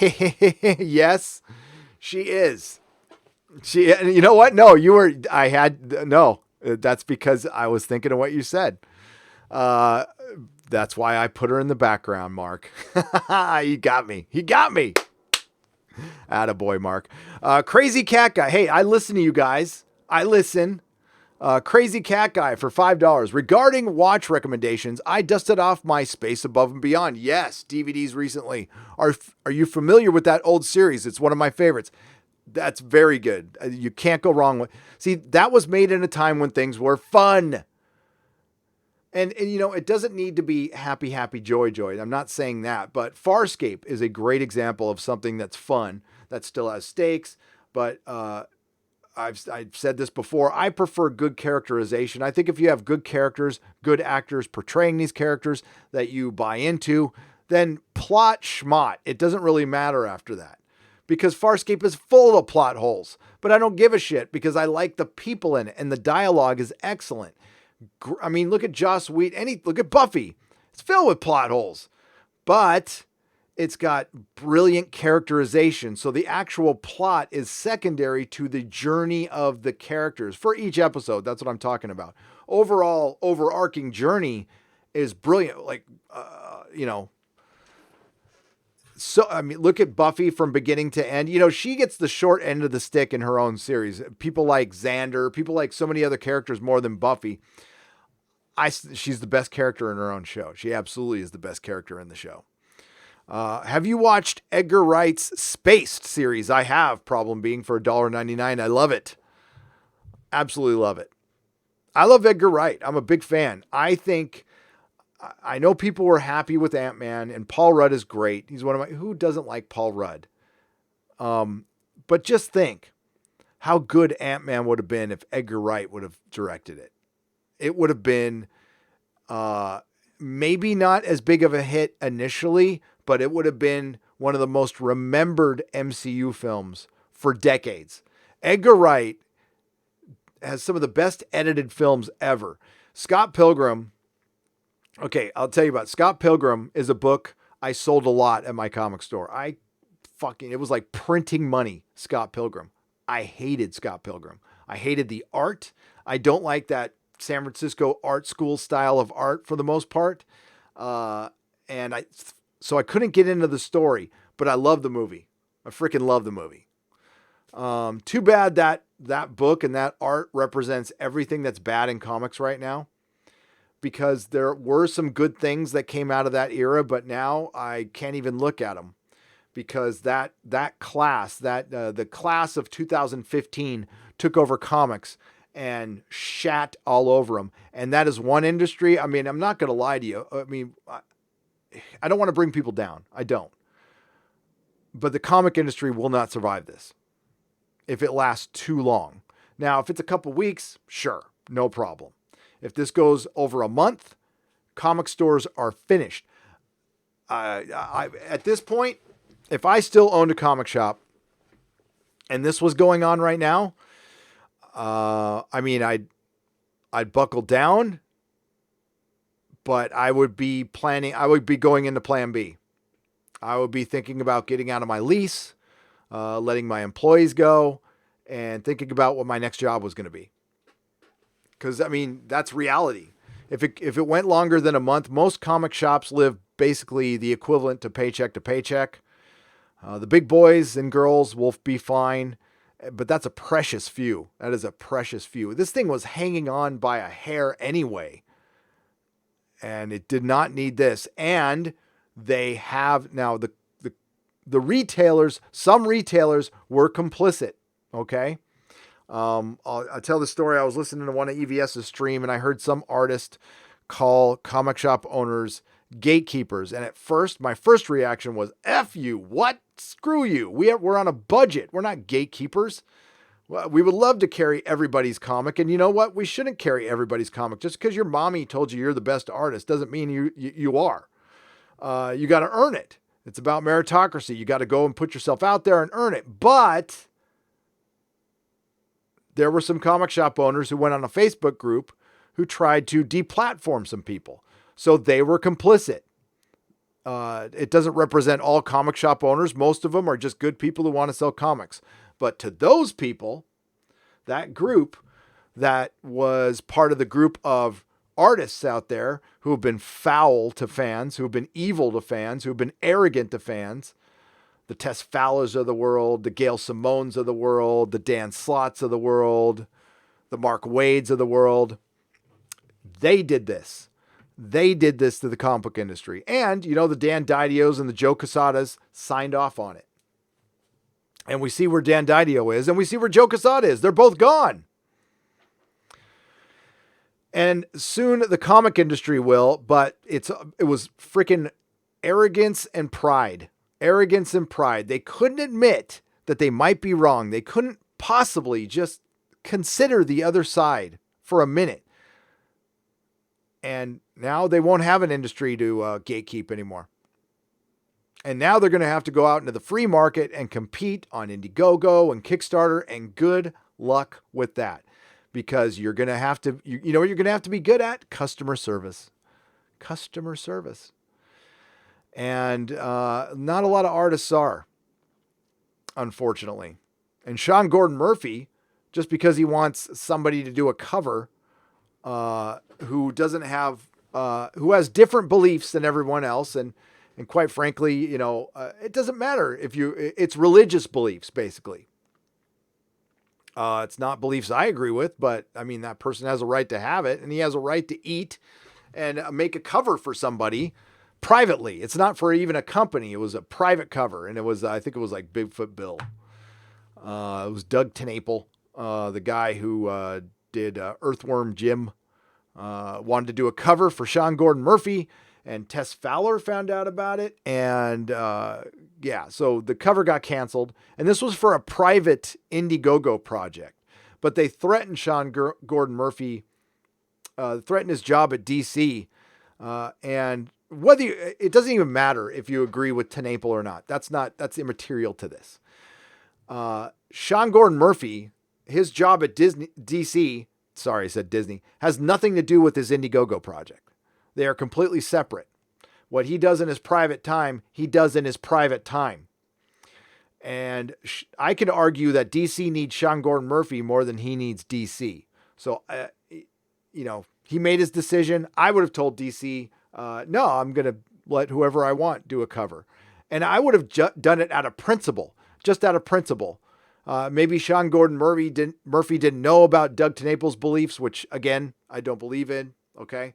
Again, they were religious, and but I don't know the full context of the argument, so I don't want to get into it because I might be misrepresenting it. And I don't want to do that, but I digress. Sean Gordon Murphy, what he does in his private time should not affect his job unless it's something blatantly offensive. All right, and I don't see it that way. So it's too bad Sean Gordon Murphy didn't tell DC to F off, because I think that would set a precedent. Greg is Josh running from the law. Ha, kidding. Greg is Josh running from the law. Nobody give me context to that super chat. It might have been something that I was referring to earlier, but I'm missing it. Just put it in the chat. Hit add Nerdrotic. David Loins for $6.66. Jack Harkness is cheesy, and the Doctor is a literal god now. Why did I give this show another chance again? David, because you're a fan. Don't beat yourself up. We all want things to get better. We're optimists, and we love Doctor Who. You're thinking, God, it was good for over 50 years. How did it suck so bad, so quick? Well, it went woke. Every single time something goes woke, it sucks. When are they going to realize that? When is Hollywood going to realize that? No, they already do realize it. But their mentality is there's something wrong with us. I guarantee you, Chris Chibnall and the BBC are still sitting there going, do you believe how sexist and racist the fans are? Oh my God. Someday they'll be as enlightened as us. So we'll have to keep teaching them lessons and making more Doctor Who. Dreary Nitpicker for $1.99. Hail Gary full of coffee. Blessed be who hate. Wait. Hail Gary full of coffee. Blessed be who nerds. Bless you, Dreary. Bless you. And yes, full of this. Oh my God. Okay. I'm going to get a little emotional right now. This is my last cup of peace coffee for a while. I don't know how I'm going to go on. No Jim, no Pete's. That was my last sip. I hope this gets over with quick. I really do. Godzilla and tanks for $5. Looks like Godzilla marathon is in order. Hell yeah. One an evening will keep me busy for weeks. Exactly. You know what? On the Wednesday Nerdrotic Nooner, I meant to start this one with it. I'll just tease this. I will tell you a story. I've been cooped up for a while in the past, so I'm used to it. I know how to deal with it. I read a lot of Stephen King books. I read a lot of books, a lot of comics. Yeah, I mean it's the restlessness that we're gonna have to fight. Especially if some of you are like movers, you're always moving all the time. I'll be here live streaming, so it'll be kind of the same for me. But like, listen, I hope I can help take your mind off it a little bit. I'm worried. Yeah, I am worried about the country. I'm worried about all of you. I'm worried if some of you are going to have jobs. Hopefully this doesn't last long. One thing I will say, it's good that we're being cautious. I don't think that's a bad thing. I'm glad the school's closed and the hospitals are locked down and Disney shut down Disneyland for a little while.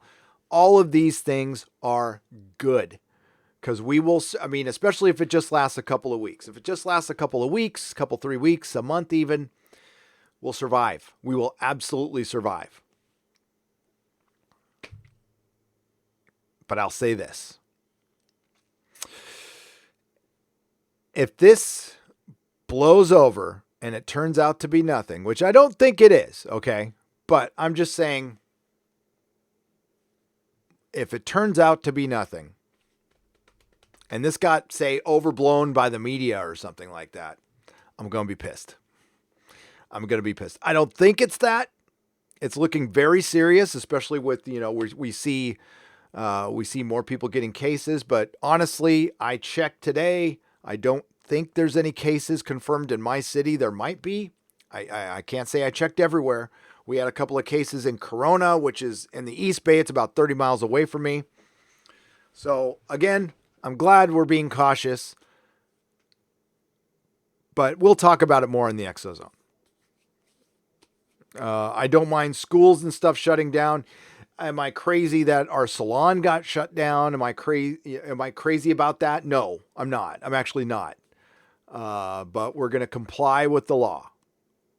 Because apparently if we open, we'll be in big trouble.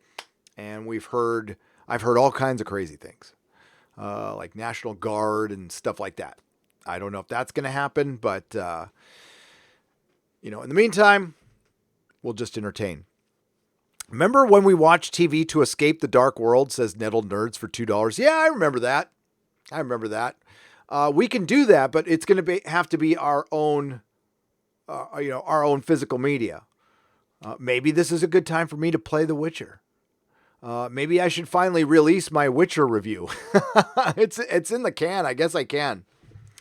I have a Star Trek video. I know I'll probably do another Doctor Who video. I don't know if I've said everything on the subject. I mean, I guess I could do a shorter version of this live stream where Doctor Who has been completely rejected by the fandom and they're going to have nothing to come back to. And I think it's done. I think the show is done. As far as I'll say after season 13, if this thing lasts just a couple, 3 weeks, I think there's a very good possibility season 13 will happen and that's it. Because it's going to get delayed. There's no doubt. I mean, even a couple of weeks will delay this show because like I said earlier in the live stream, it pushes everything else back on their schedule. So Doctor Who will be delayed, which will kill this show. There's no way it can last if it's a year and a half late. They have to come back within a year. If they don't come back, and that's just to maintain what they had at the end of this season, which is nothing. The season will open. I'm going to predict it right now. Say if this thing ends in a week. Season 13 will open to 4 million in the UK.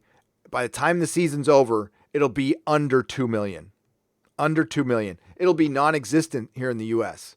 There'll be like 100,000 people watching it. Just to remind you all, Ash vs. Evil Dead was canceled at the ratings Doctor Who Series 12 was at here in America. Canceled. Ash vs. Evil Dead was a good show. and they canceled it at 300,000, 400,000 viewers. So any normal show would get canceled. If Jody was a bloke, she'd be sacked. But if this lasts any longer than that, we might not even get a season 13. I know this sounds weird. I wish it was under better circumstances it was canceled. I do. New Who fans started 9. 10 is the best. Stopped at 11. Capaldi was bad. Too woke and preachy. 13 killed the series. Why go back and watch old Who? No. Why go back and watch old Who now, knowing that canon is killed? 57 years dead for ideology, says Matthias Hernandino for $10. We go back to the classic Who because we reject Chris Chibnall's Who. I outright reject it ever happened. And you guys can help with this. There is a way you can help reject this so completely that it will make the BBC change their mind. And this is the only chance we have. It's right now. You stay pissed and you don't buy anything directly from the BBC. And I'm sorry, it's going to hurt Big Finish, Big Chief, and Character Options and Funko. Don't buy any pops. Don't go to Hot Topic and buy any toys. Do not buy any brand new Blu-rays or DVDs, even of the old stuff, of the Macro Terror or anything. Get that second hand on eBay. Do not buy anything directly from them.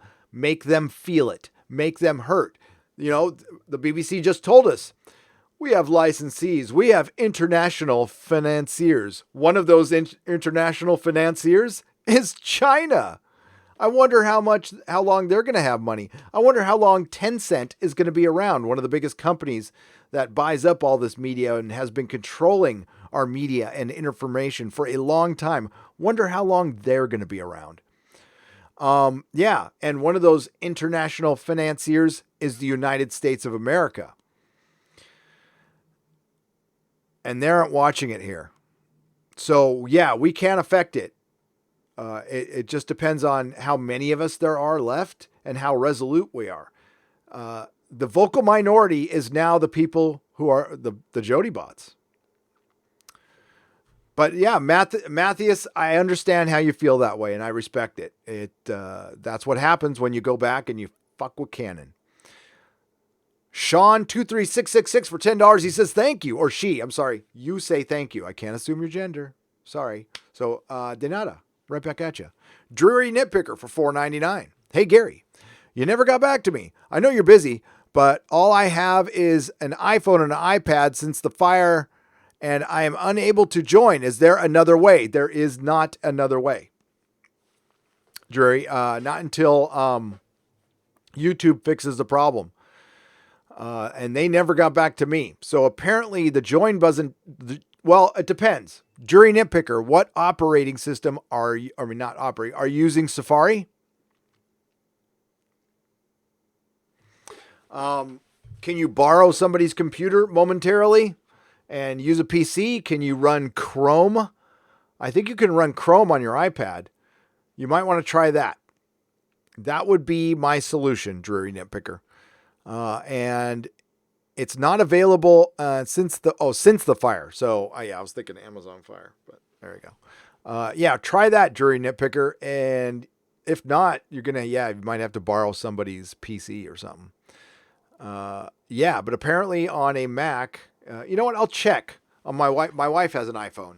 I'll double check that. But yeah, try Chrome or Firefox.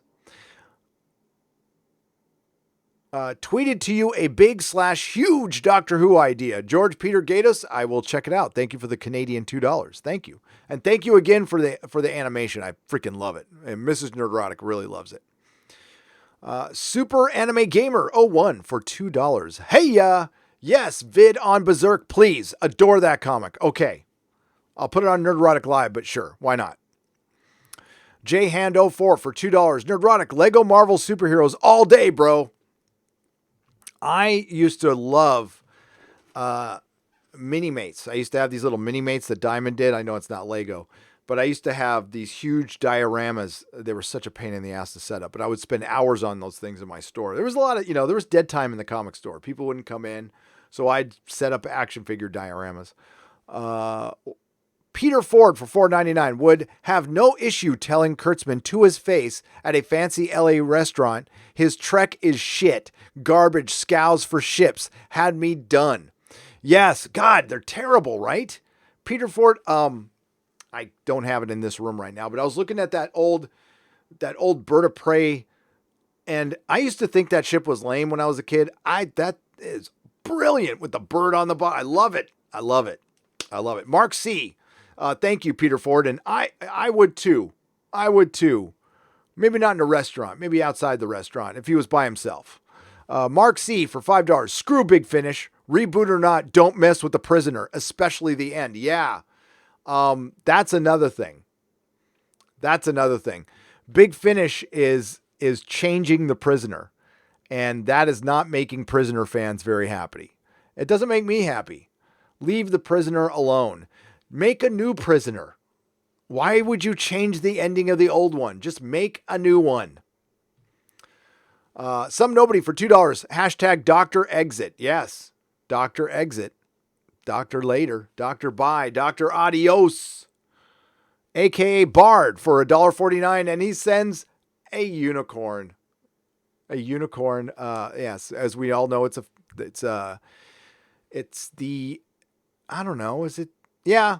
It's the international phallic symbol, I think. Maybe the universal phallic symbol. Automata for $5. If you want to see some unicorn store, but not the entire movie, EFAP has an EFAP mini reaction video for it. And it's moderately humorous. Oh, I've seen it, Otto. I have seen it. I watched that whole thing. And I think it's very humorous. I think it's very amusing. It is.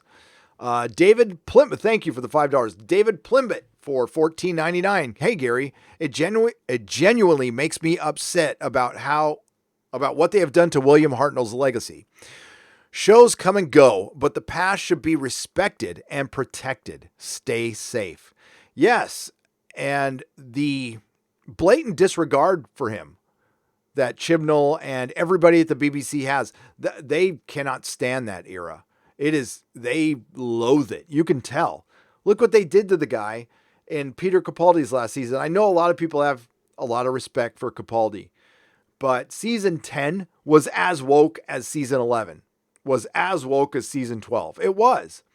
And the American audience started dipping out when Capaldi arrived. The American audience liked the young, hipper doctor with the younger companion. Sorry, we're Americans. We're kind of basic in that way. But you know what? We also cut through the bullshit. That's what we liked, and that's what everybody else liked too.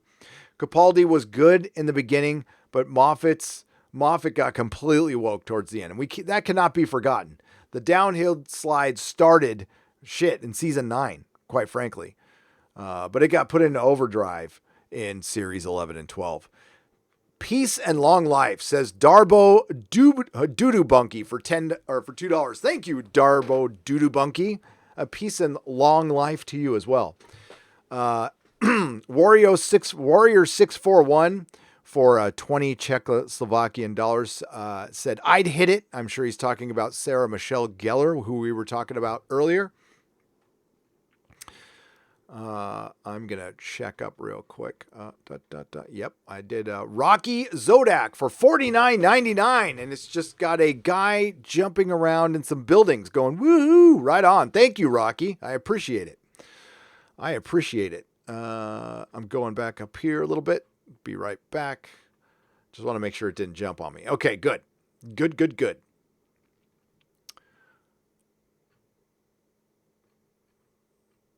Nal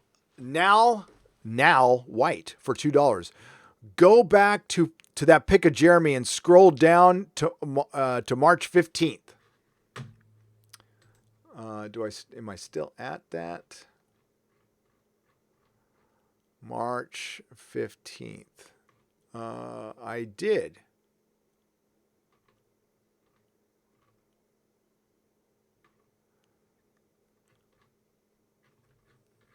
I got to scroll down to March 15th.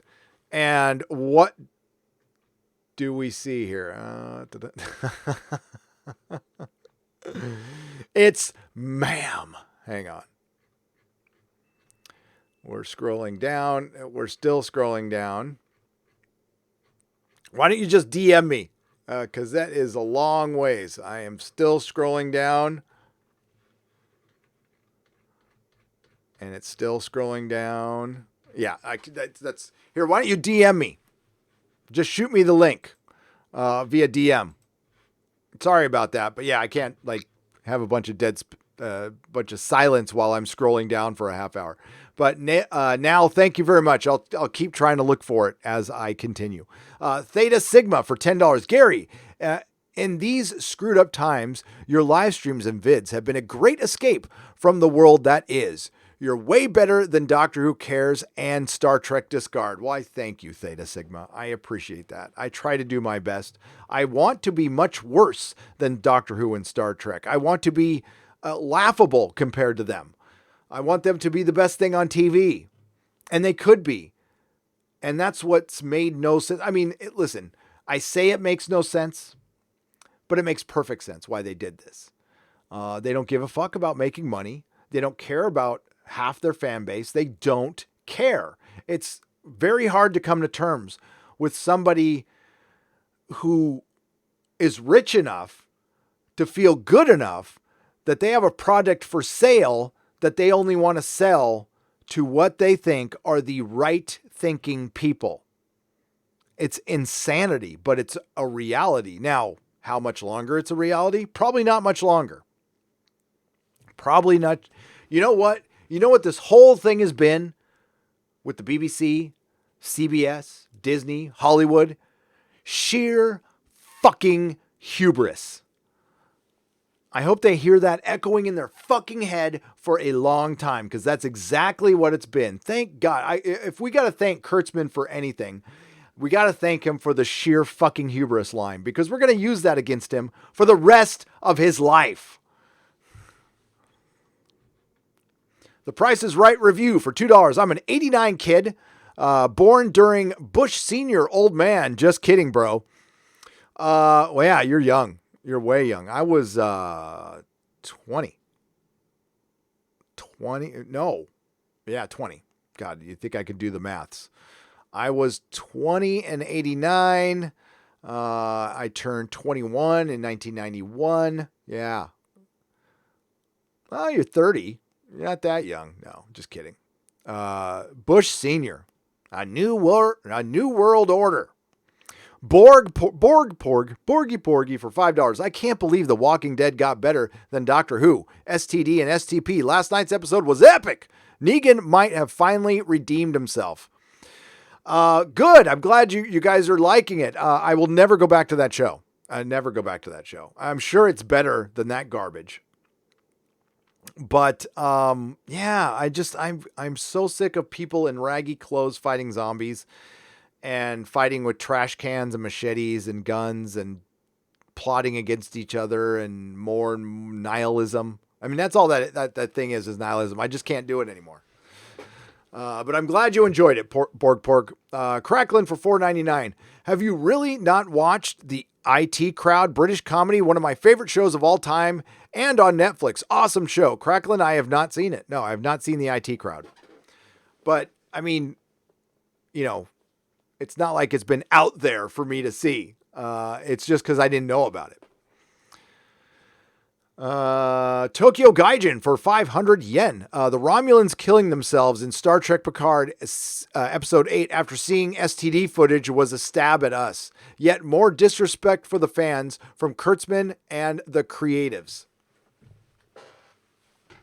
Tokyo Gaijin, it's a constant stab at us. It's constant disrespect for us. They hate us, and we are so, we have parked our asses in their head, which is incredible if you think about it. But the live streams, I've always said, because I've heard this, all right, they pay attention to the live streams. They watch the videos, they do. But it's the live streams where they get the real-time data, and that's what stings them the most. Trust me. That's why I do them. Plus, I enjoy the hell out of it. I have a lot of fun. I will be reviewing Picard Episode 9 Wednesday night, 12:15 a.m. Pacific Time. So if you're up late or up early, depending on where you are in the world, I will be reviewing it, and it'll stay on the channel. So if you're asleep, you can watch it later. Tracy Wilborn for $2. Fun! I am rewatching Are You Being Served? Oh, that's good. That's good. There you go. Micah Robinson for $4.99. Jody is actually the master, and this run is just one long acid trip. I wish that were true. I'm going to scroll down a little bit to see if I get down to the 15th here. I'm still not to the 15th. Oh, there it is. Is it the Joker one? Do you have the same handle? Hang on. I got to go back up here. Now White for $2. Let me know in the chat. Do you have the same handle as your Twitter? Let's see. I don't see it.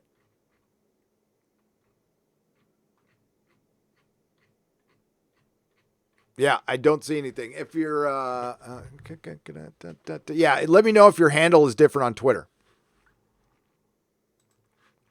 Sorry about that now. I'm keeping an eye in the chat. Just hit @Nerdrotic. Tracy Wilborn, thank you for the $2. Micah Robinson, thank you for the $4.99. Sci-Fi Roundup for $2. I can't believe the new Superman versus the Klan comic. I didn't even read it. I'm just so tired of the Klan and the Nazis, because prior to what's going on right now, there was a portion of a political party, not everybody, but there was some partisans, some ideologues out there who wanted them to exist so badly that they might actually make some, if you know how that works, because they want the boogeyman to be out there, because they want to be right. They need to be, somehow in their head, they have some hero thing going on. Maybe because their mom told them they were special too much when they really weren't. Maybe because their mom didn't give them enough hugs. I don't know. But it's insecurity, and it is an epidemic in this country. There are people so thin-skinned and insecure that they need to be right so badly that they need to, I don't know, wish harm on the country because they don't like the current leader who will be voted out someday. Because that's how our system works. So they're trying to spread this hyperbole that somebody's going to announce himself emperor, or the bad guys from Germany came back, or they're wishing a downturn in our economy so it'll make that guy look bad, so we'll finally get rid of him. Of course, we're all sitting in our own house and it's on fire, but you're right. Thank God you're right. Oh, fuck. That's another thing that's making me mad. Is there are people out there who are wishing, like, they're happy this is happening right now. They're fucking happy about it. Remember those people. Again, I don't get political. I don't care which side you're on. Everybody's welcome here. If you're pro-Trump, you're welcome. If you hate the guy, you're welcome, because we talk about pop culture. But what we can all agree on is civility. So I am of the belief, whether I voted for a person or not, and I continue this belief to this day, that person is our leader. And we don't have to love that person, but when the shit goes down and the chips are down, we need a leader. We need that person running the country. And we can always go back to the partisan fighting later. But to make this political and partisan now is fucked up. It doesn't fucking help anything. Blaming and panicking, not going to help anything right now. There'll be plenty of time to do that later. Plenty of time. Watch the latest Midnight's Edge video on the current thing. I think it's, honestly, I'm going to use the word, I think it's brave of them to put that out, because that could put them on a shit list on YouTube that they might not come back from, but they did it anyway. And they did it to inform people, and I respect them for it. And they mentioned a party that might be to blame in this. I'm not going to say I argue with that right now, but we don't want to blame any populace, any citizen of any country. Governments, sure. But when it comes to wishing harm, I mean, I believe in karma. I do. And that kind of karma is on your soul. So when you're wishing harm to an entire country, or you're wishing death on a person, no matter how nasty that person is, that karma is on your soul. And quite frankly, I mean, to state the obvious here on YouTube, it's not a very adult thing to do. It's very childish. But there's people out there really fucking happy about this. Okay. We'll see how happy they are in 3 weeks. We'll see how fucking happy you are in 3 weeks.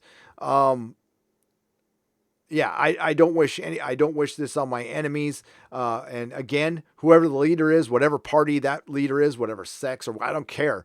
That's the leader that the people voted in, the system voted in. You got to respect it. You know what? You live to fight another day. You got 3 years. You can take on that person again if you don't like them. That's why we got the system we got. You know what? People bitch about shit a lot. What's your solution then? Haven't heard any. Just to clear the matter, TNAPL hired Sean Gordon Murphy to do the cover. Bigfoot Bill is Doug's property. Yes, that's right. It wasn't Sean Gordon Murphy's property. It was Bill. Okay, so TNAPL has a book called Bigfoot Bill. He hired Sean Gordon Murphy. Sorry, I had it mixed up. Sean Gordon Murphy, he hired him to do a cover. And TNAPL has some views on things, like I said. And I don't know all the views, so I'm not going to get into it because I don't know the context. I don't know the context of the conversation, and it doesn't really matter. So he was just going to do a freelance cover for somebody, and they threatened him. They threatened to cancel him over it, which is bullshit. Again, whether it was his property, that property, the fact that you're threatening to cancel somebody at a company for a job that has nothing to do with that company, period. That's the point of this matter. Unless he's actually doing a cover for the Klan or those bad guys from Germany, I don't see a problem with it. There's a lot of people still working in Hollywood and at Marvel Comics and at DC Comics right now who hold TNAPL's beliefs, believe it or not. Robert Bermia for $10 sent you an email with detailed reasoning, but I really believe the DuckTales 2017 reboot is worth watching and really fun. Lighthearted, positive experience during this time we're in now. Cool. Robert, I mean, thank you for the $10. DuckTales. I watched Darkwing Duck. I like Darkwing Duck. I never watched DuckTales. I'm not into cartoons that much anymore. And it really sucks, to be honest with you. But sometime around my 40s, I just got disinterested in anime. I'll watch Batman, the animated series. I'll watch Venture Brothers. But I don't really, Castlevania. It's got to be extraordinary. But I can't sit down and watch Spider-Man, the animated series anymore. I've watched it a bunch. Or Spectacular Spider-Man. Or the X-Men, the animated series. I can't sit down and enjoy it anymore. It sucks. I got old. But it's still good. Doesn't mean it's not good. And plus, I watch that stuff like so much. Maybe I'm just burnt on it. But thank you for the recommendation. And that goes for anybody else. If you, Robert recommends DuckTales 2017. Check it out. $1 Billion Captain Marvel is on Disney Plus, FYI. Oh, Jahermi for $2. Thank God. Thank God. It's time. Let the healing begin. Captain Marvel's on Disney Plus. I can look it up, Captain Spire. I'll do it real quick. Hang on. Sure thing.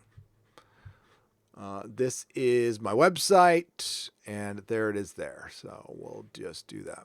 Okay, don't laugh. The website, I made it myself. I don't spend it's supposed to be backup. That's where I put all of my content to back it up. And also this is where it goes on iTunes as a podcast, but it's basically there as a backup that everybody there can see. So here we go. And there's the P.O. Box right there. So it is 236 West Portal Avenue, number 9, San Francisco, California, 94127. I also have, I have a BitChute as well. If you guys want to look up, I have a BitChute. That's another backup. I have a DLive, which I won't do. Twitch, I don't know. I'll eventually get over to Twitch. Eventually. I have a Facebook page. I have a Facebook group. I have an Instagram where we give away stuff on Sundays. We have some since we were able to do a couple things. We have a lot of extra stuff to give away. One of the things we have to give away is a Nerdrotic beanie. And instead of the little circle with glasses, it has an alien head with glasses, and it kind of shines. It's pretty cool. It's pretty cool. As a matter of fact, I will show you guys that real quick.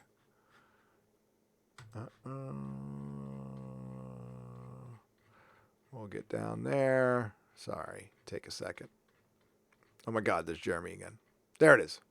So that's me, and that's the beanie that you can win. Obviously, that's me. And the stickers, see the shiny stickers? So that is available for swag. There's the beanie right there. So, and the stickers, and that's our giveaway. So all you have to do is follow me on Instagram, instagram.com/nerdrotic. There you go. All right. You got that P.O. Box Spire. Thank you. The Physically channel. The Physicality channel for $5. It's progressing exponentially and has 15 times hospitalization rate of the flu in 1.5 months contained. In 1.5 months, uncontained, it will reach 3 million, hospitalized 450,000. The Physicality channel for $5. $5. Thank you for the $5 super chat. If you're gonna pass on information, I'm not saying that's not good information. Maybe state where you got the information from. So we know, because I don't want to sound like I'm passing on information that could be true. I don't know if that's true. That's pretty serious. I know that it has, it's very contagious. It's very contagious. But if you want to talk about that stuff more in depth, Physicality channel, we can talk about it on the Exozone on Thursday. It'll be on my channel, 1:30 p.m. Pacific time. But thank you for the super chat, and thank you for passing on the info. But like, maybe, I don't know, put where you got the info from, so we know, because I don't know if that's good info or not, and I don't want to be accused of passing on bad info, because there is, right now we're dealing with bots on YouTube, and we're not dealing with actual people. So if somebody or some bot comes across and here's me passing on info, they could strike something down, and I got to be paranoid about it. So yeah, but thanks for the super chat, and yeah, that's pretty serious if that's true. And I'm not saying it isn't. Zuzo's Corner for Canadian 5 pesos. These hacks are like this. They take your favorite toy and go, "Nana, it's mine now." Then proceed to drool on it as they teeth on it. Ruined forever. Yes. Yes, I use this story, and listen, I'm not the only one who's used this story, but I'm a little brother. I had a big sister, and every little brother has gone through this, what I'm about to tell you. I had a toy, and it was a G.I. Joe action figure. One day, my sister decided to get her hair up her butt, and she wanted to play with my G.I. Joe. Why? I don't know. She never wanted to play with G.I. Joes before, but she insisted on playing with my G.I. Joe. I was like, hell no, you're not playing with my G.I. Joe. She went after me. She bitched. She moaned. She complained. She went to mom and dad. Mom and dad made me give G.I. Joe to my sister. My sister got the G.I. Joe and threw it down and walked away because she just wanted to fucking win. That's how my sister was. But I'm sure every little brother has that fucking story. That's what this is. Autumn Mirabilis for $5. Gary, what use are Time Lords now other than a foil? Focus is now timeless people. BBC killed Doctor Who equivalent. Starfleet, we all wanted to be Time Lords. Yes. Starfleet's being undone. I talk about it in my next video, but Starfleet is being completely undone. So the Time Lords represent the patriarchy. We could not have them in the story anymore, so they had to get rid of them. Now they are a villain. Now they're just a straight up villain. And they used them to cross over with another villain. And then they didn't use them at all. They stood there. Just like Yaz. They just fucking stood there and did shit. One shot another one. That was it. What did the Time Lord Cybermen do? Nothing. Oh, I'm sure they'll bring him back for Series 13. Are any of you going to watch that shit? Fuck no. The BBC overstepped. They did. They crossed the line with the fandom.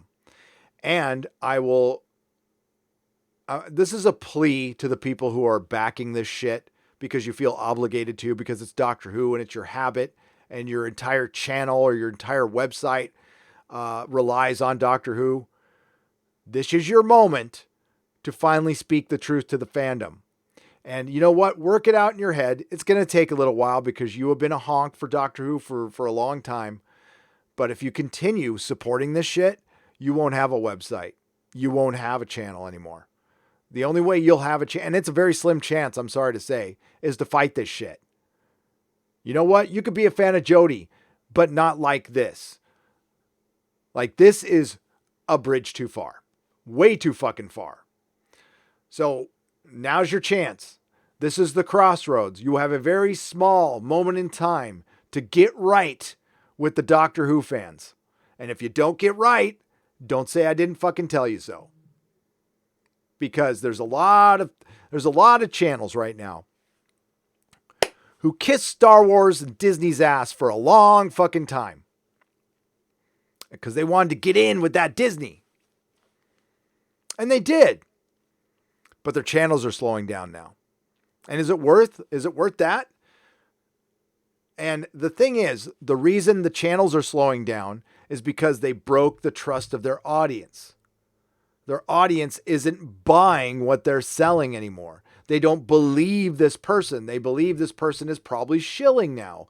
And, you know, now that the person has got some contact with Disney and they're actually doing work, you know, I try not to flex. I'm not a big fan of flexing on YouTube. Okay. I don't mind if other channels do that. That's fine. Listen, I don't brag about subs or any shit like that. I mean, it's a great accomplishment, but I think the minute I start flexing, like karma will get me. So just keep on chugging and be humble and realize there's always a bigger fish. There's always a better YouTuber. There's a million better YouTubers than me. And that's fine. I don't need to be the best. I'm very happy with where I am. The one time I'll flex, the second time, because I did it with Will Wheaton too, is when Rise of Skywalker came out. Now, Jeremy told me this, so I didn't know. In my live stream, I had more people watching than Star Wars Theory. I think it was Star Wars Theory. Correct me if I'm wrong. But Jeremy told me this. I don't subscribe to Star Wars Theory, so I don't know. But that night I had 7,000 people watching. It wasn't like Game of Thrones, but it was a lot. And listen, it's because you need to connect with your audience. And there's a bunch of Doctor Who channels that have just slowed to a crawl because they're backing this shit and they're not listening to the Doctor Who fandom. They chose to listen to the Jodie bots. They are not the Doctor Who fans. They're Google fans. They're new fans. They're Lucy Jones. If you don't know who Lucy Jones is, I did a video on her about a year and a half ago where she did this big article. It's time to get rid of the phrase politically correct. And Doctor Who is great. And then in her article, she says, I always thought Doctor Who was lame until I saw Jodie Whittaker. And now I'm a Doctor Who fan forever. So I said, Lucy, I'm going to remember you. I'm going to fucking remember you. And I'm going to check back to see if you stuck to your word, if you became a Doctor Who fan, or did you just come in, snipe, stir up the Doctor Who fan because it was good for clicks, pretend you liked it, and then never fucking talked about it again, like most Jodie fans, like most of the people who are saying, I'm drinking my fucking male tears shit. And guess fucking what? She hasn't talked about Doctor Who once since that fucking article. She doesn't even work for The Independent anymore. So it's Lucy Jones from The Independent. You want to Google, it's time to bin the phrase politically correct, or you can find it on my channel. And yeah, that chick hasn't talked about freaking Doctor Who once since her article. That's a Jodie bot. That's who the BBC was listening to. And they weren't listening to people with closets full of fucking Doctor Who movies, walls full of Doctor Who shit, or more importantly than buying stuff, people who have spent hours, thousands of hours learning Doctor Who and know it like an encyclopedia. That actually, to me, trumps buying shit because you spent real time on it. And not everybody can afford shit, by the way. That's the other thing, is like there's huge fans out there who can't afford stuff, and that's cool. So what they do is they just suck in the knowledge, which is honestly, you're a bigger fan, in my opinion. You're a bigger fan. And those fans, you fucking betrayed those fans who bought into your lore, who loved it so much they want to write fan fiction about it. Now, you know I'm not the biggest fan of fanfic. I think you should write a story for yourself. But if you do that, cool. If it makes you happy, great. And you betrayed all them, and you betrayed Big Finish.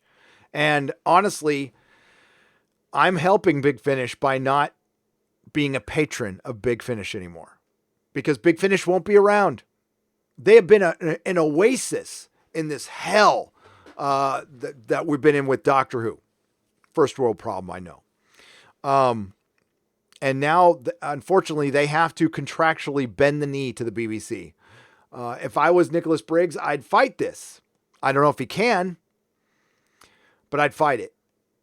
Because he's got to know, this guy's a Doctor Who guy. He knows that we're not fucking happy. And we back this guy, and I still back the guy. I respect him. He took the job. I know he was part of the show. I have nothing against him, okay? That guy is true blue Doctor Who fan, through and through. He's more than proven it. So, it's a tough situation for him. I don't envy his position right now. Because he knows.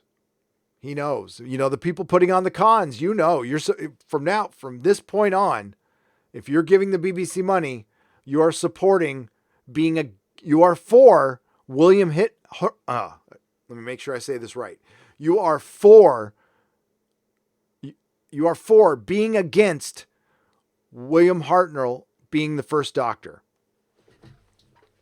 You support that. You support the, erasure of the Doctor Who numbering system. You are officially a fan of that if you support the BBC from here on out. You're totally okay with Tom Baker not being the 4th Doctor anymore. You're totally okay with David Tennant not being the 10th Doctor anymore. You're totally okay with Paul McGann, which was his only identity. He was the 8th Doctor. The 8th Doctor stands out because he got the shortest end of the stick. And he's a fan favorite. He is no longer the 8th Doctor. But worst of all, William Hartnell. You know how much this job meant to that guy. You know how we made a move. They made a movie on it, on how brokenhearted he was, that he was too ill to keep being the Doctor. It was sad to watch, even, dramatically. And you took that away from him. You fucking took that away from him. Like the one thing, that's what his career wasn't much. He had done, but he was the first Doctor. That was the thing he could hang his hat on. That's the thing his family could be proud of. You took that away from them too. And couldn't give any fucks at all.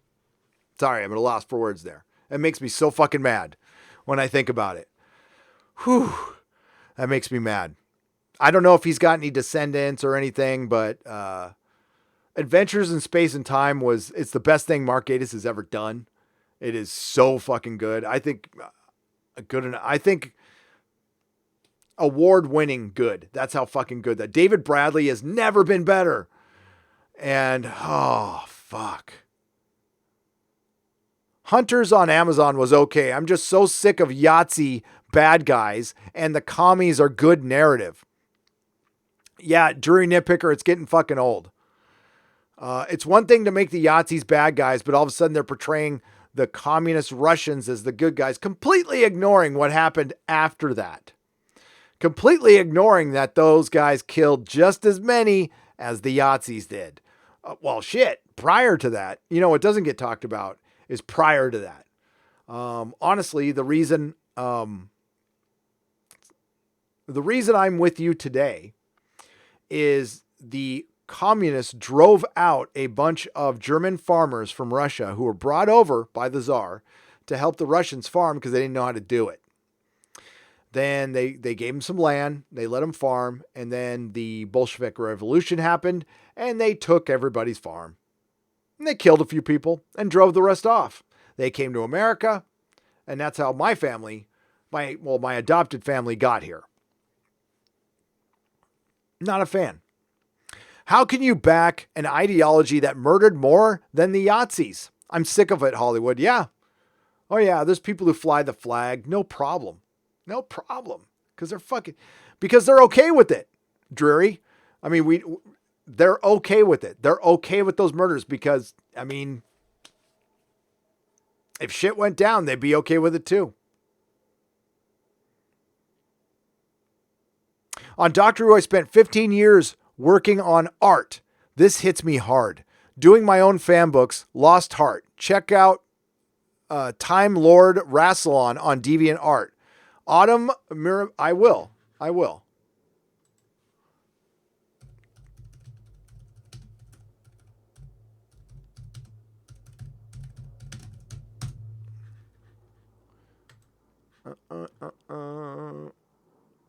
Oh, is that you? You did this stuff? Wow. Okay, hang on. Let me show you this. That was pretty impressive, dude.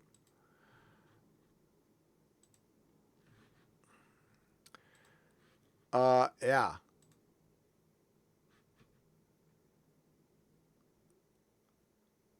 Wow. That is great. Look at that.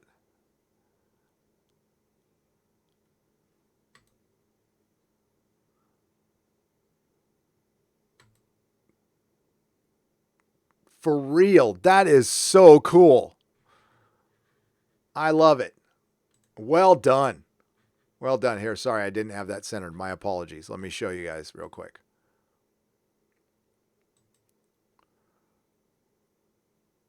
That is crazy. That is great. So many freaking talented people out there. God, they waste their fucking time on these hacks that they bring in. And look at that. God. I wonder if my DeviantArt page is still up.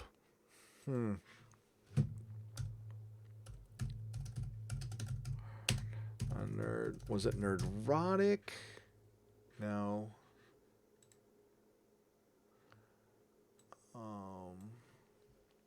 Maybe it's my full name. Oh, there we go. Oh, hey, it's still there. Holy crap.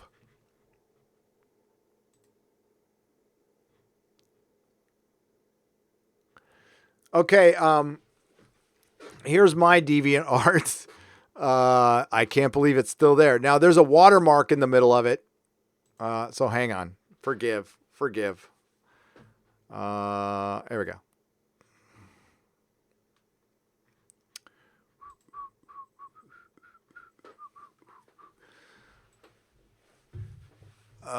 Yeah. So there we go. I made some other colors as well. I did blue and red. But the brown one is based, obviously, that's Blade Runner. I was talking about that last night. This is so old, I completely forgot about it. But yeah, that's my DeviantArt. It's not, come on, it's just silhouette. Wasn't that hard. Right. Let's go. But dude, Autumn, that was brilliant stuff. Doing my own fan books, man. Contact me, Autumn, Gary at Nerdrotic. If you made some fan books out of that, I would definitely buy one. I would buy one. Give you cash money for that, for sure.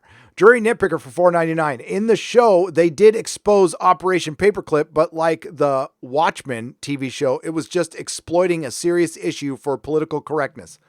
In Hunters. Yeah, I am so sick of the Yahtzees being a bad guy, and the minute that happened in Westworld, I just stopped giving a shit about the show. I got a little excited, and then I saw the first episode and just it deflated. I don't care. And I'm tired. Guess what? They did it in Doctor Who Series 12. They brought in the Yahtzees as well. The great Mark C. Google fans, thank you, Gary. Robert Meyer Burnett thought my letter was pretty intolerant. I completely disagree. Well, Mark, no, I think he said I'll go back and rewatch that, Mark, because I was watching. And I think the letter he read compared to that said that. Now, do you think that was his sentiment? Because I think Robert was trying to show both sides of the argument. But Mark C. wrote Robert Meyer Burnett a letter and he was separating fans. Now, Mark C is a passionate guy. Okay. Mark C is a very passionate listener. And I love that. That's fucking fandom.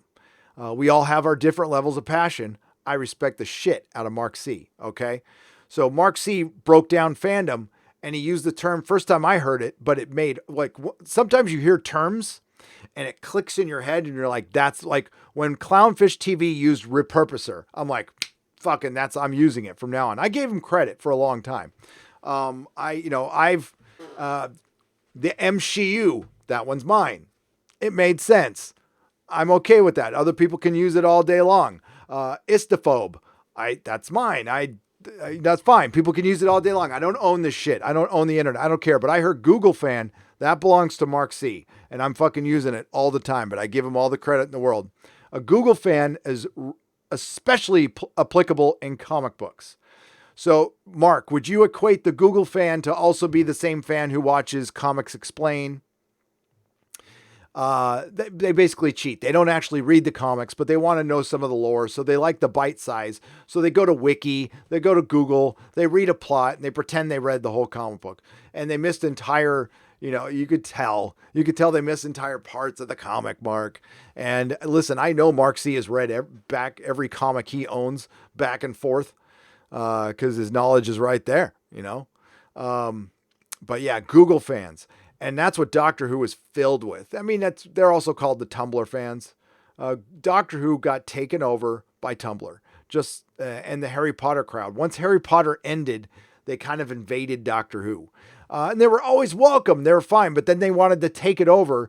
And again, like all SJWs and NPCs, they wanted to take what was working completely fine and break it to try to make it into the thing they thought they liked.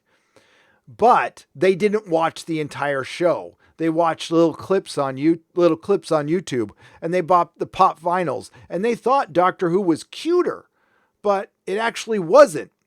That's why when you sell a lot of those pop vinyls and you do too much cutesy shit like making teddy bears, you're misrepresenting your brand. Because Doctor Who wasn't a teddy bear, fun, cutesy little thing that goes with Funko Pops, which are the fucking bane of nerddom. Okay, I hate them. I know I made money off them, but they are everything wrong with nerddom. Because they misrepresent the product. Comic books aren't cutesy with little babies and stuff, but those goddamn Scotty Young baby covers that they did for Marvel Comics completely destroyed it. So, yeah. All right, we've gone on for a long time, and what happened? I lost a bunch of viewers. I must have pissed somebody off. My kids love Doctor Who. My 5-year-old daughter goes to sleep at night, and I hear her singing the theme. I hide the Jodie years from them. They'd be so upset, I guess. Yes, they'd be upset. Yeah, Rube's Good Brain Coffee for $5. I miss watching Doctor Who with my kid. I miss my kid stealing my Doctor Who figures off my wall and out of my bins to play with them. I thought that was great. And he would videotape himself playing. And there is a bunch of videos of little boys playing with their Doctor Who figures that my kid would watch. And he loved them. He loved watching Batman action figures too. And yeah, it's not a show for boys anymore. It's not a show for men anymore. It used to be a show for everybody, but it's been emasculated completely.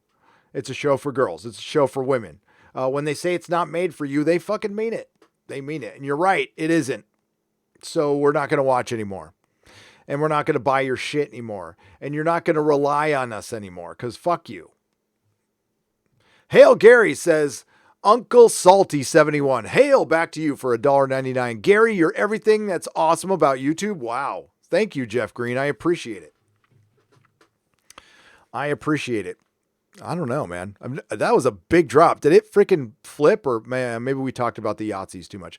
Gary, most people don't know about the Philadelphia project. Do you think it was stolen Tesla tech? I see a little conspiracy theorist in you. Oh, spec for $20. I am a longtime listener of Art Bell. I have read many conspiracy books. I have read The Philadelphia Experiment. I know a lot about it. I know a lot about Montauk. I know a lot about Area 51. Watch The Exozone. That's why I do a show. I know plenty about that shit. I've been studying it all my life as a hobby. Do I believe in everything? No, but I like it as a hobby. It's very interesting stuff. But I know and it's also great to mine material too. Great stream, Gary. Thank you, Chris Stanley, for $10. I greatly appreciate it. Spec, tune in Thursday. Thank you for the $20. Exozone right here. Yeah. So we are going to wrap it up right there, folks. Thank you, Chris Stanley. Yeah. I looked up. I'm like, where did 600 viewers go? That's like, shit, did I say something wrong? But maybe they just got tired of it. It's still a lot. 2,100 people watching for the whole time is great. And we had 2,600. That is great. The crowds have been great. I appreciate your support. I will do my very best to entertain you and not bring you down. Again,